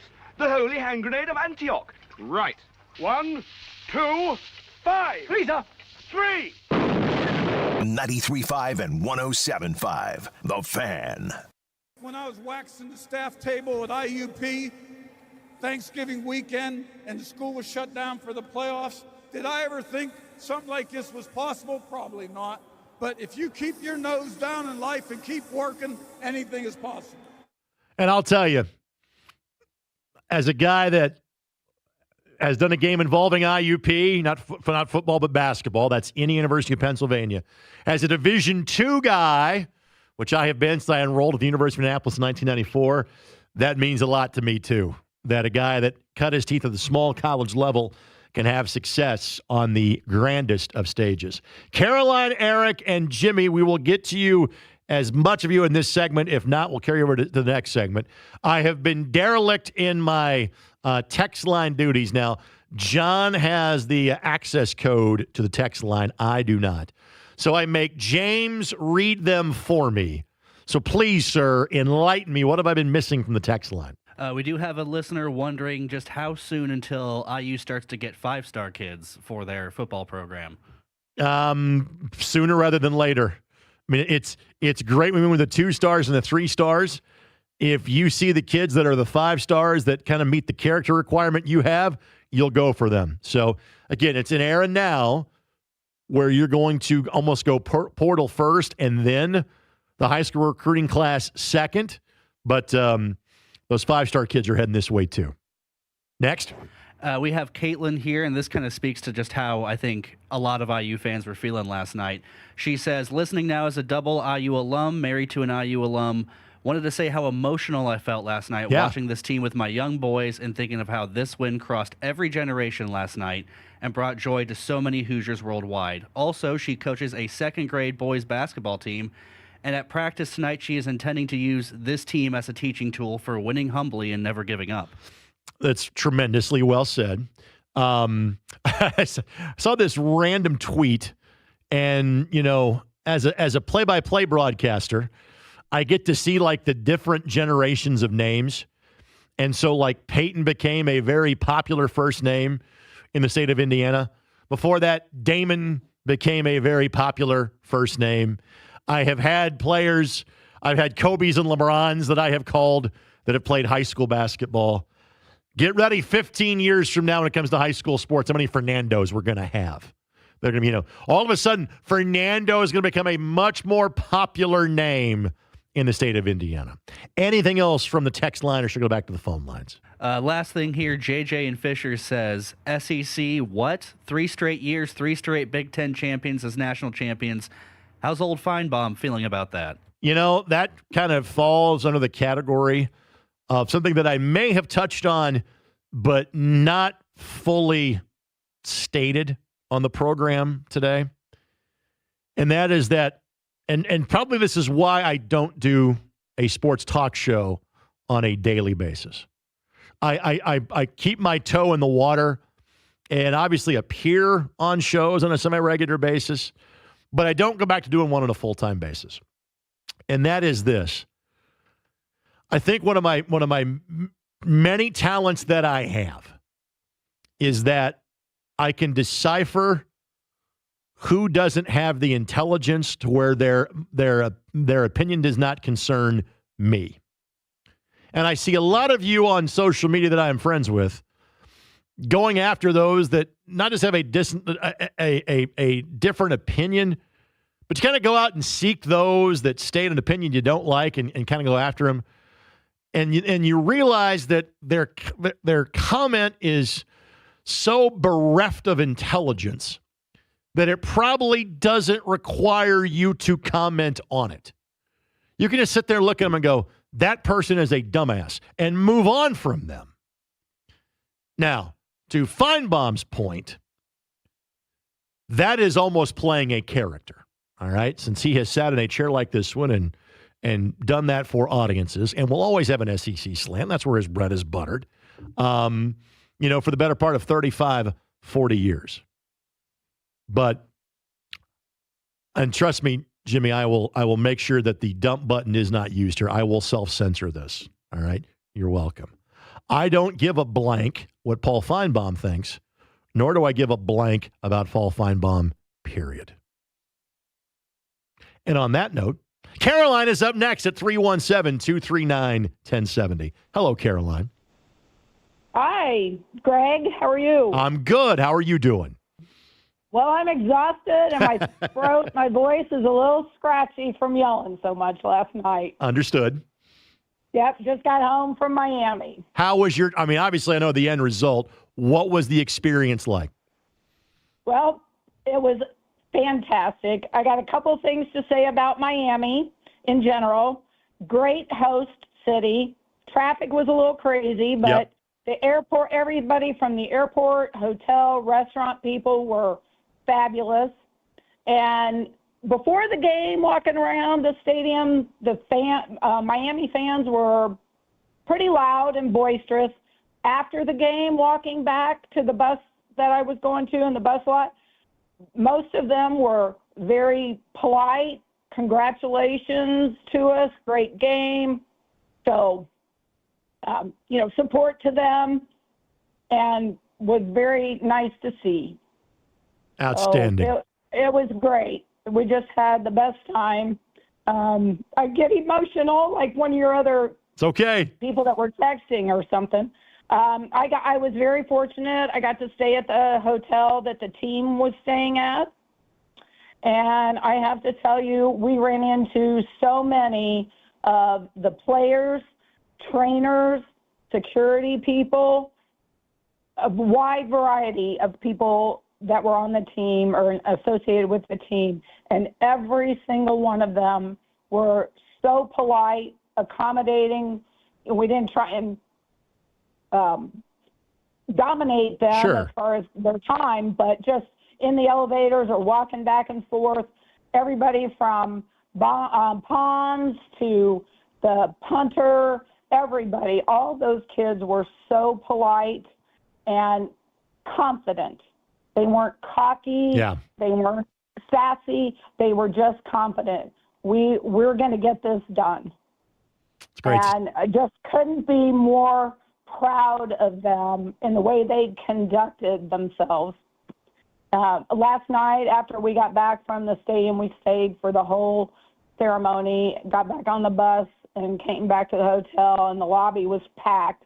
And then a lot of the players, after they got back, came out into the lobby and were partying and stuff and walking around. And again, every single one of them was just so polite, taking pictures. It just warmed my heart. That's awesome. Caroline, thanks for calling. I appreciate you. Get some rest. Appreciate you dialing us up and rest up that voice now that you have the opportunity as well. And by the way, one of the many reasons we love Reggie Wayne is that a lot of the things that Caroline was saying about the Indiana athletes is how Reggie has been now that he has gobble one of us, been adopted by us for the last 25 years.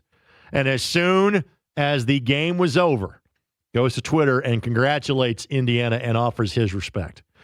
Reason number like 9,072 that we love Reggie Wayne here in the city of Indianapolis. Eric and Jimmy, you stay right there. You lead us off when we come back. Again, we'll be able to take your telephone calls to about 5:40 on the program today. Colts Daily Update at 5:45. Instant replay at 6. Trackside at 7. And oh, yes, I enjoy doing this because, again, this is the easiest fill-in gig of all time. I do have the day job. I do have 2 of the top 5 high school basketball teams in the state playing a game on my Indy TV tonight at 7:30.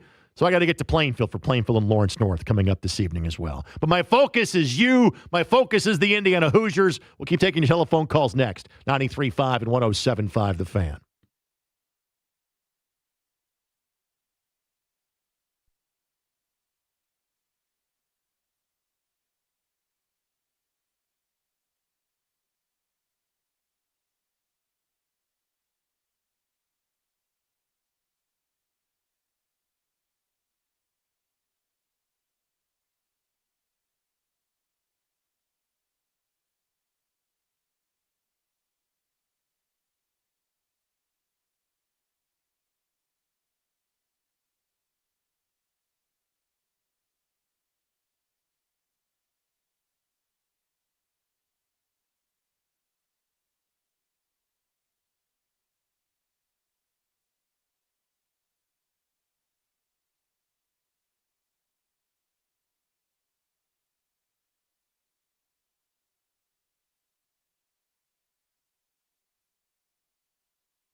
The Ride with JMV. Son, you got a panty on your head. You drive fast, eh? 93.5 and 107.5. The Fan. That, of course, is Clayton Anderson, friend of mine, friend of John's, friend of this show, friend to all things Hoosier, and he of the new bar in downtown. His song was from a few years ago, but it certainly seems appropriate to trot that out on a day like today. Yes, the sports world. All right, the sports nation. Maybe not the entire world. College football is kind of an American thing, isn't it? Sports nation is talking about this. The Indiana Hoosiers are the national champions. Now, this is the part where you have the program director that says, hey, do a reset of all of the topics you have talked about on the show today. It's not going to take long. Indiana won a football national championship. Indiana won a football national championship. The team that had won 3 bowl games until the calendar turned to 2026 won 3 bowl games in 19 days.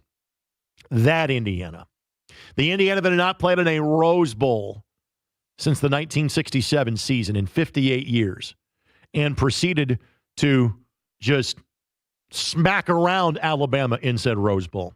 Then backed it up by going to the Peach Bowl. And after winning at Oregon by 10 points in October, beat them by 1 million or 34 in the Peach Bowl 8 days after that.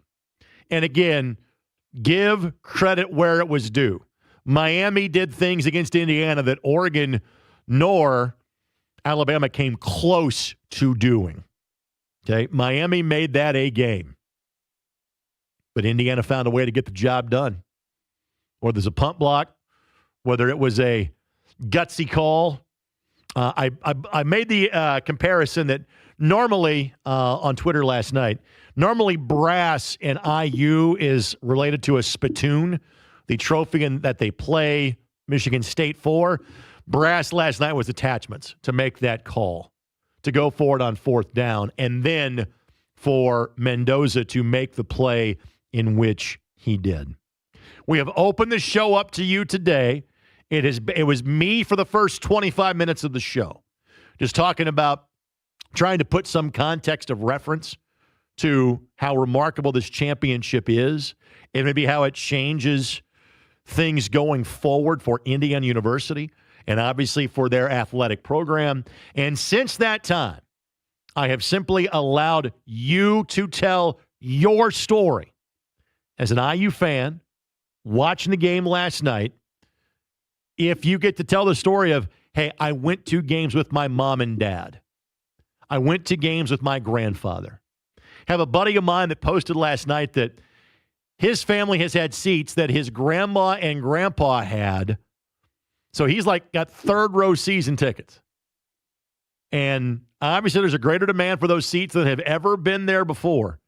And now one of the things that, I kind of brought up when I talked to Zach Osterman a couple of months ago, and there's been some conversation about this. Folks, the next thing to happen down in Bloomington is going to be, how do we add on to the football stadium?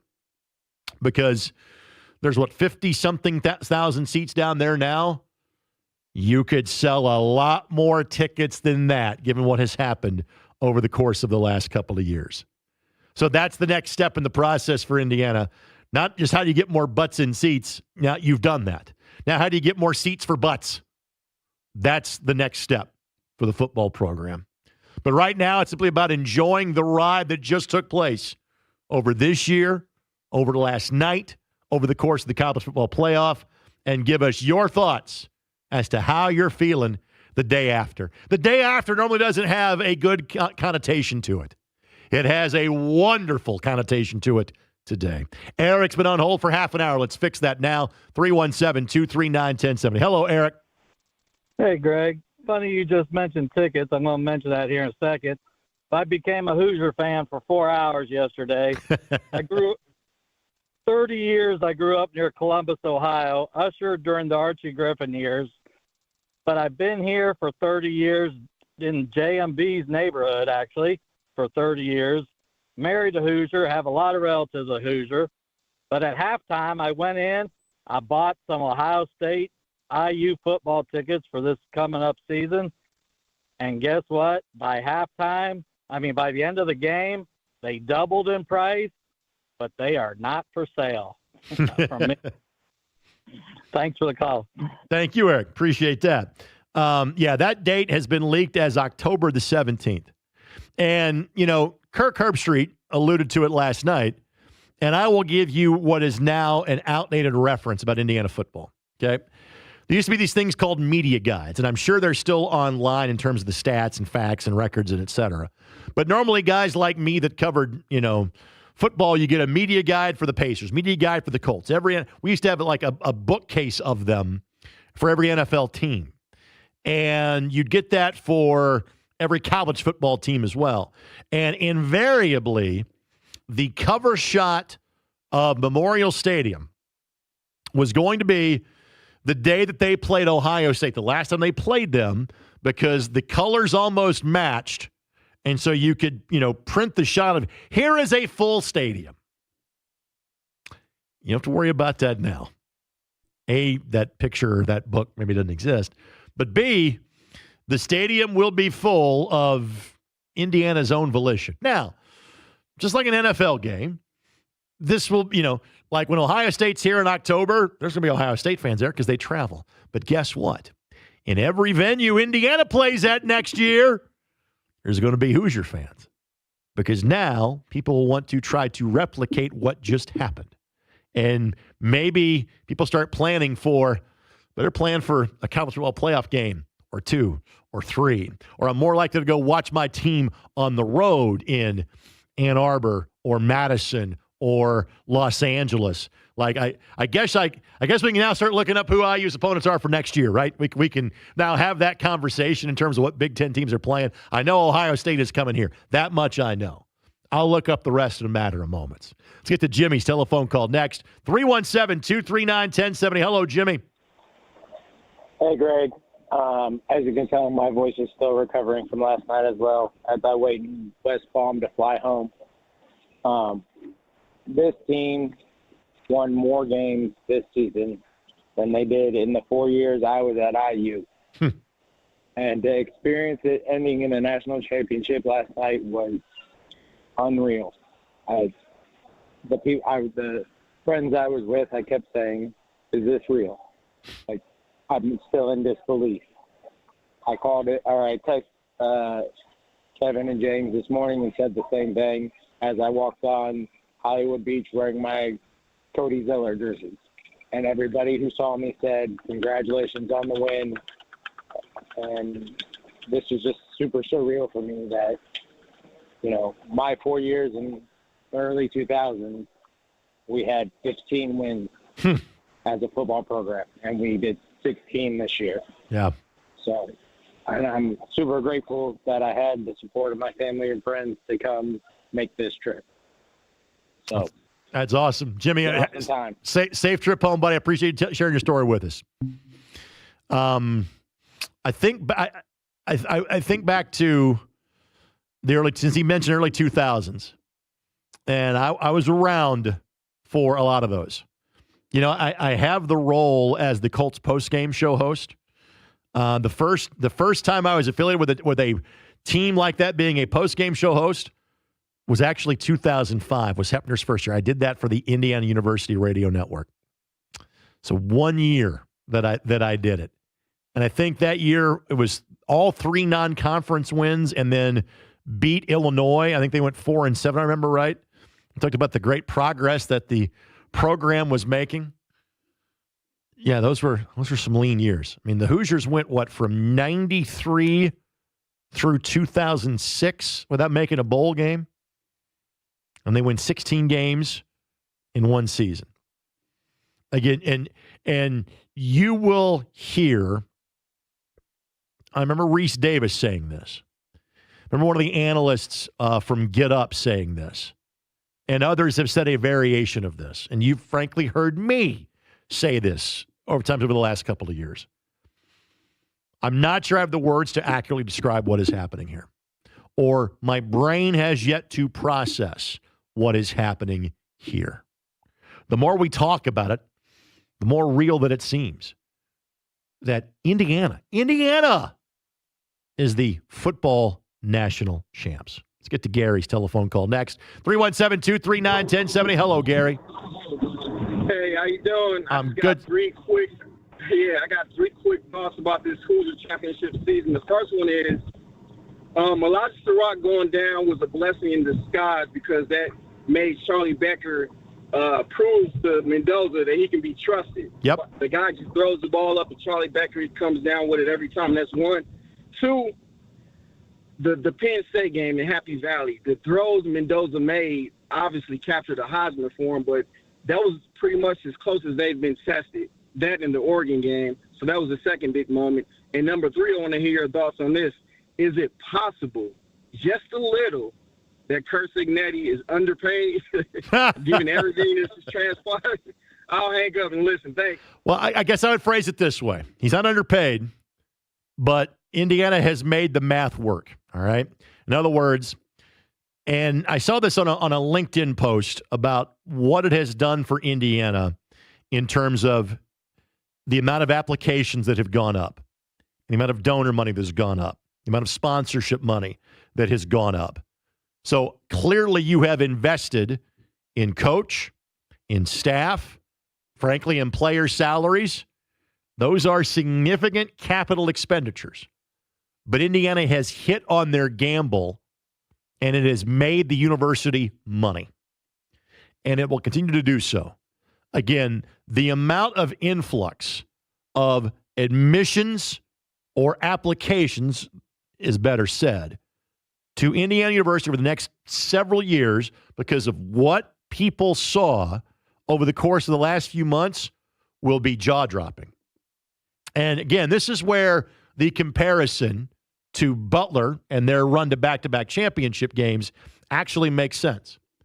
Like, if you go to the Butler campus now and you ask kids where they are from, like Butler had already kind of branched out from being a largely Indiana thing to kind of more of a Midwest regional thing. And now you get like East Coast kids that end up at Butler. And obviously there's been a lot of those at Indiana University for some time. But the national flood of applications that will come into Indiana University because high school kids saw their football team win a championship. It may not like the synapses may not fire, that there's a correlation there. Believe me, there is. So from that standpoint, is he underpaid? Well, no. And because they won the championship, his contract's going to go up again.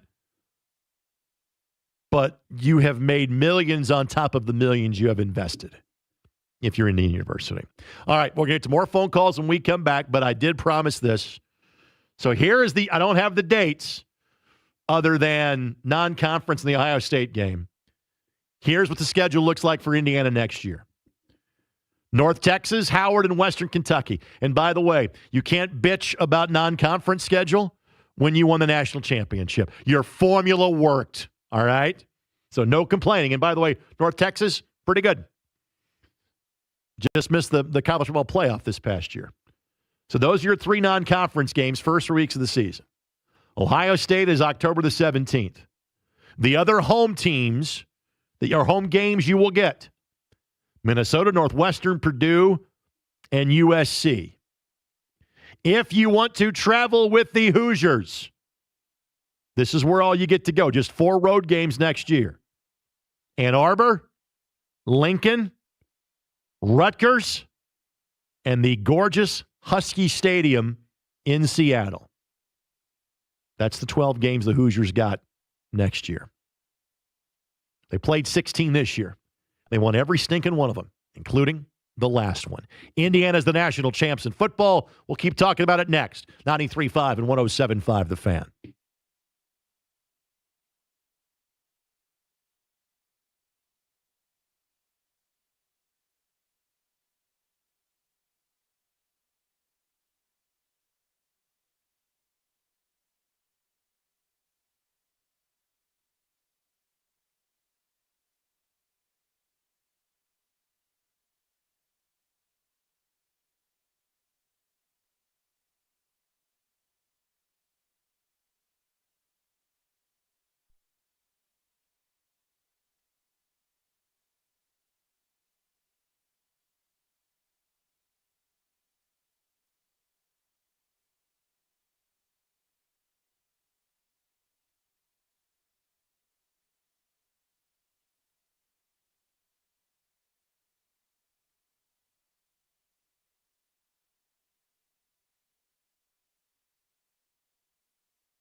The Ride with JMV. 2 more minutes.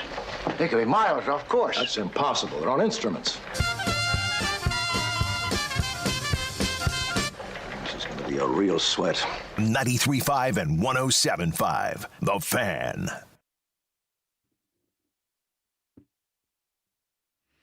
How often do you think John has played Straight No Chaser on the program? Probably 0 times, right? Straight No Chaser, obviously, Indiana acapella, tremendous. Their take on ABBA's classic, Fernando. Straight No Chaser, the one time they tried to do the Indy 500, I'm like, no, that didn't work. But this, very cool. Thought I would share it with everybody here on the program today. All right, starting to wind down for us. Obviously, the conversation will continue on this topic. This will be the dominant topic for a while. It's going to be the primary topic for the rest of the week. Starting tomorrow, A, John will be back, and that's a good thing. B, again, you'll start drifting into some other things as well on the show. Today belongs to just the Indiana Hoosiers. Chris will join us first, 317-239-1070. Hello, Chris. How are you? Good. How you doing, Greg? I'm good. Good. Can you hear me? I got you loud and clear, sir. Go ahead. Hey, we're on our way back from the game. Just wanted to give you a little perspective. Please. And, it was great. The crowd was unbelievable. I'd say a good 65-70% IU. We had a great time. It's kind of hard. I've been listening all day, wanting to call in, but just trying to hold. Been a season ticket holder for 30 years. Been going to the games, taking my kids to the games, and now we get to live through this with my grandson and my son-in-law, who's been going with me to the last 4 games from the Big Ten Championship.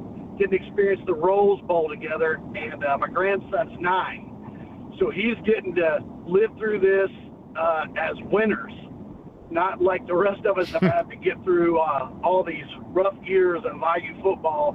He's getting to experience it on a whole nother level, and I couldn't be more happy. It's just been great. That's awesome stuff, Chris. Anything else for us, my friend? No, that's all, buddy. Thanks a lot. Thank you for listening, and safe travels home. We appreciate you. Let's get to Daniel's telephone call next at 317-239-1070. Hello, Daniel. Hey, how you doing, Greg? Good, sir. Yeah, I thought I'd call in and just do some honor for my father.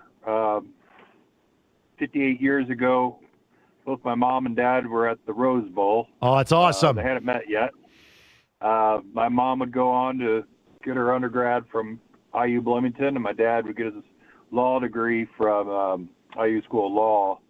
And I was born in 80, and it took me a long time to realize that Don Fisher did both basketball and football games because every single Saturday, no matter what, Dad had the radio on in the fall listening to IU. Right. And, we would watch the basketball games. You'd watch them. And I remember getting a little older, and that's the guy that has to do all those losses. And my dad explained, no.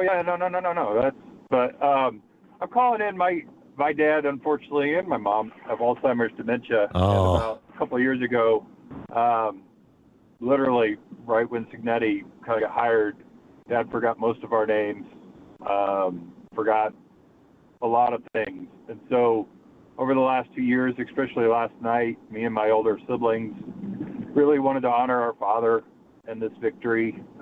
He taught us loyalty to your team, grit, not quitting on your team.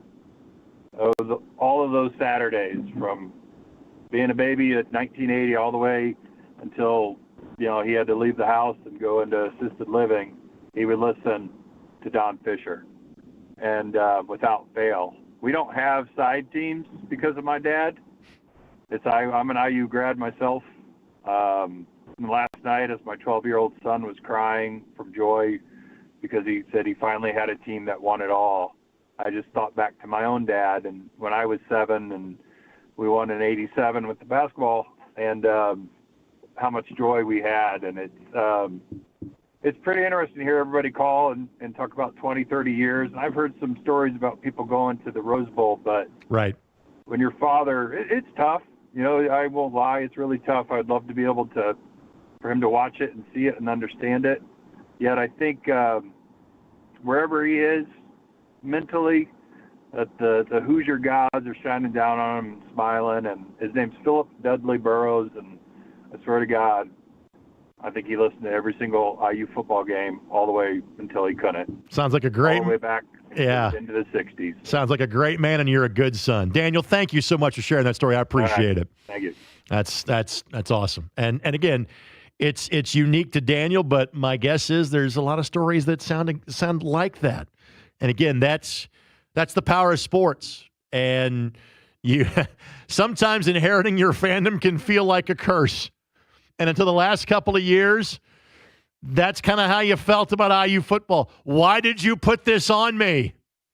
Now it's completely different. Now it is a completely different story.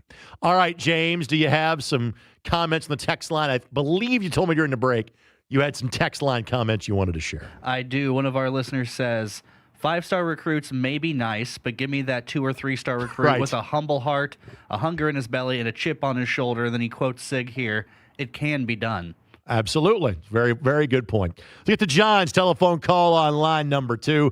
Hello, John. How are you?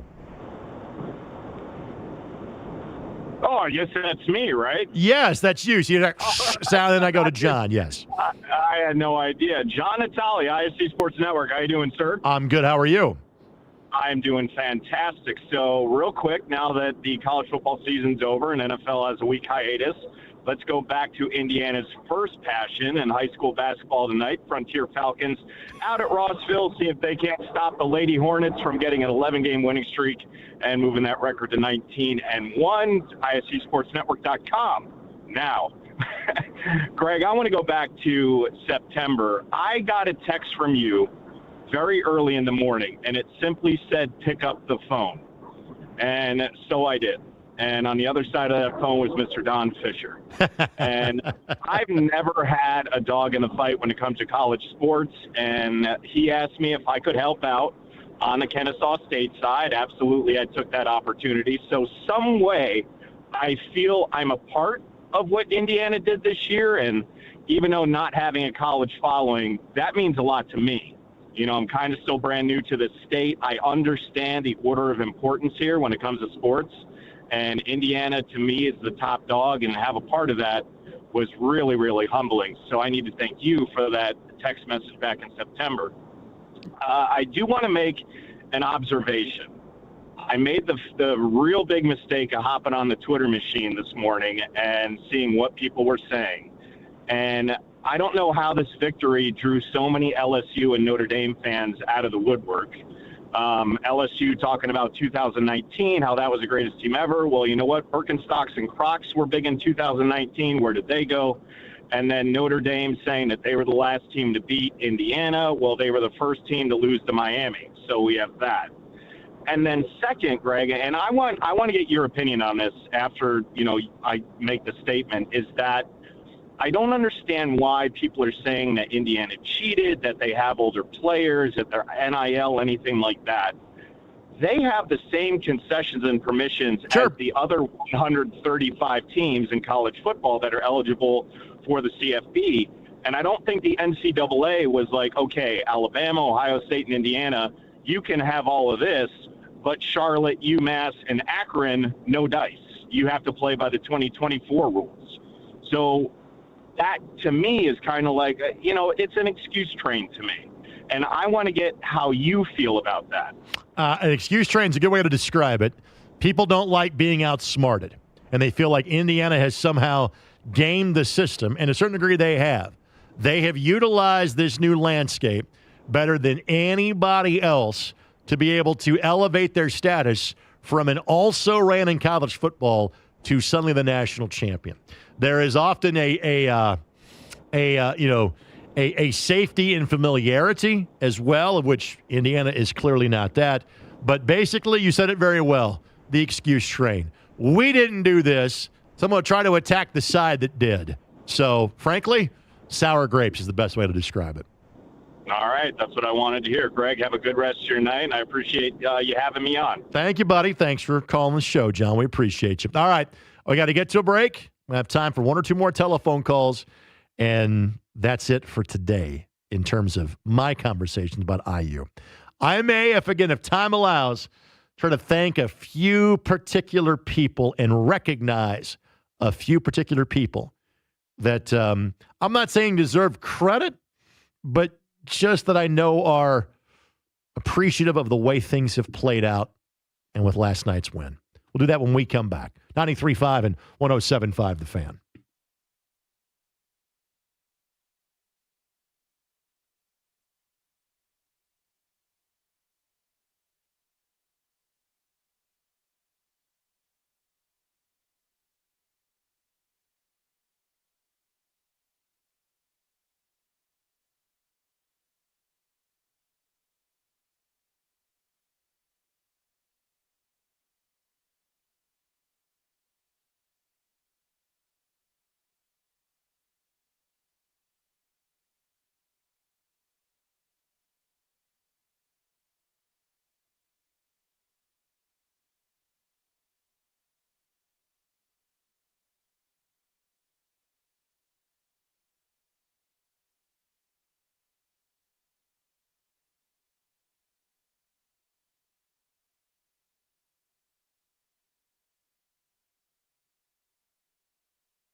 The Ride with JMV. Excuse me, Robo.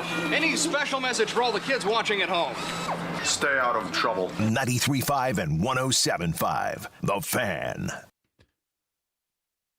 A good way to end it simply is the fight song. Now, if this sounds like a bit more symphonic than, say, a pep band or the, Marching 100, with nothing wrong with that band, by the way. This is the Indianapolis Symphony Orchestra version that made the rounds in the last few days. Thanks to James, Mr. Adams, job well done today. John is back tomorrow, and I'm sorry that schedule-wise it couldn't be worked out where he could get back today to do this show because, again, As a talk show host, you are lucky to do what you do for a living and get paid to talk about sports wrestling. Life's pretty good, right? John will be the first person to tell you that. He would tell you it beats putting tires on at Team Tires. He'd be the first guy to tell you that. But to not have the logistics work out where he couldn't be here today, I know that's disappointing to him. He gets to have this experience with you tomorrow, and I want to thank the folks at the Fan for allowing me to be the guy that sat in this chair because, again, as talk show days go, today's a pretty good one, right? I'm going to have one final phone call. That's going to be Chris, and then I'll kind of end the show with some final thoughts of my own. Chris, thanks for dialing us up. Make it a good one, Strap. You're last. Go ahead. Thank you, Greg. Hey, just want to tell you, first of all, really enjoy listening to you for years. I'm a friend of Pete Smith's, and I told Pete, you are the Donald Davidson of Indiana high school sports. And I mean that sincerely. It's incredible listening to you and all your knowledge. But my father-in-law, Jim Baker, they were big IU people, all the societies. My wife and I had the pleasure of being able to go to the 87 championship. And he had tickets for basketball and football, but football for 50 years, which I would needle him and say, you know, Jim, that's a lot of interesting football. But all I could think about watching the game last night is this would have probably been one of the happiest moments of his life. Right. To see Indiana football national championship. And I think it's one of the most unbelievable things we're going to see in our lifetime. The one thing about Curt Signetti, I would tell people, guess what? It's not over, because this guy is the real deal.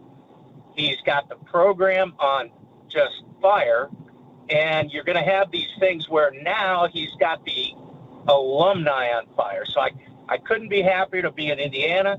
I couldn't be happier to be a Hoosier, and I just think it's Hoosiers, and this is going to be a great ride. Hope so, Chris. Thanks for the phone call. Good way to end it from a phone caller standpoint right there. Folks, we just did 2 hours and 10 minutes of straight phone calls, of nothing but phone calls, and we never had a break where we were like, hey, we need more telephone calls. No. And frankly, Jake was the same way from noon until 3. And honestly, if we kept the show going, you would keep calling because it's that communal experience. It's that remarkable of a story. And again, the sports landscape now has changed. And I'll be the first to tell you, it tends to be Colts above everything else, then Pacers after that. And then we would make a delineation. We would say IU, but it wouldn't be football we talk about. It would be basketball we talk about. And when we talk about things from a statewide perspective, you know, the Pacers are a bigger deal here. IU basketball is the bigger deal pretty much outside of the Metro 8 counties. The Pacers have obviously made some gains over the course of the years. But we've had two pretty altering events from a sports conversation standpoint that have happened in this market in the last 2 years. And they both share the same initials. Caitlin Clark, Curt Signetti. Those are things that we talk about on a much more regular basis. I love how James referred to this as the Ric Flair theme music plays you off the show. I'm going to share with you a tweet. I may not have time to explain all of their names, but I went to Twitter last night and I thought, here's people you may or may not know that I feel happy for tonight. Jeff Kegg, Todd Starowitz, Dan Thompson, Matt Surface, Chris Ditto, Kywin Supernaw, Jeremy Gray, Mark Deal. All friends of mine that I know that either played or have lengthy ties to Indiana University football. There's one more I'll throw out there. Bill Benner. They don't make bigger football fans of IU than that guy right there. To any and all of you, today is your day. Make it all week long if you don't mind. Enjoy. John's back tomorrow. Thanks for listening to The Fan.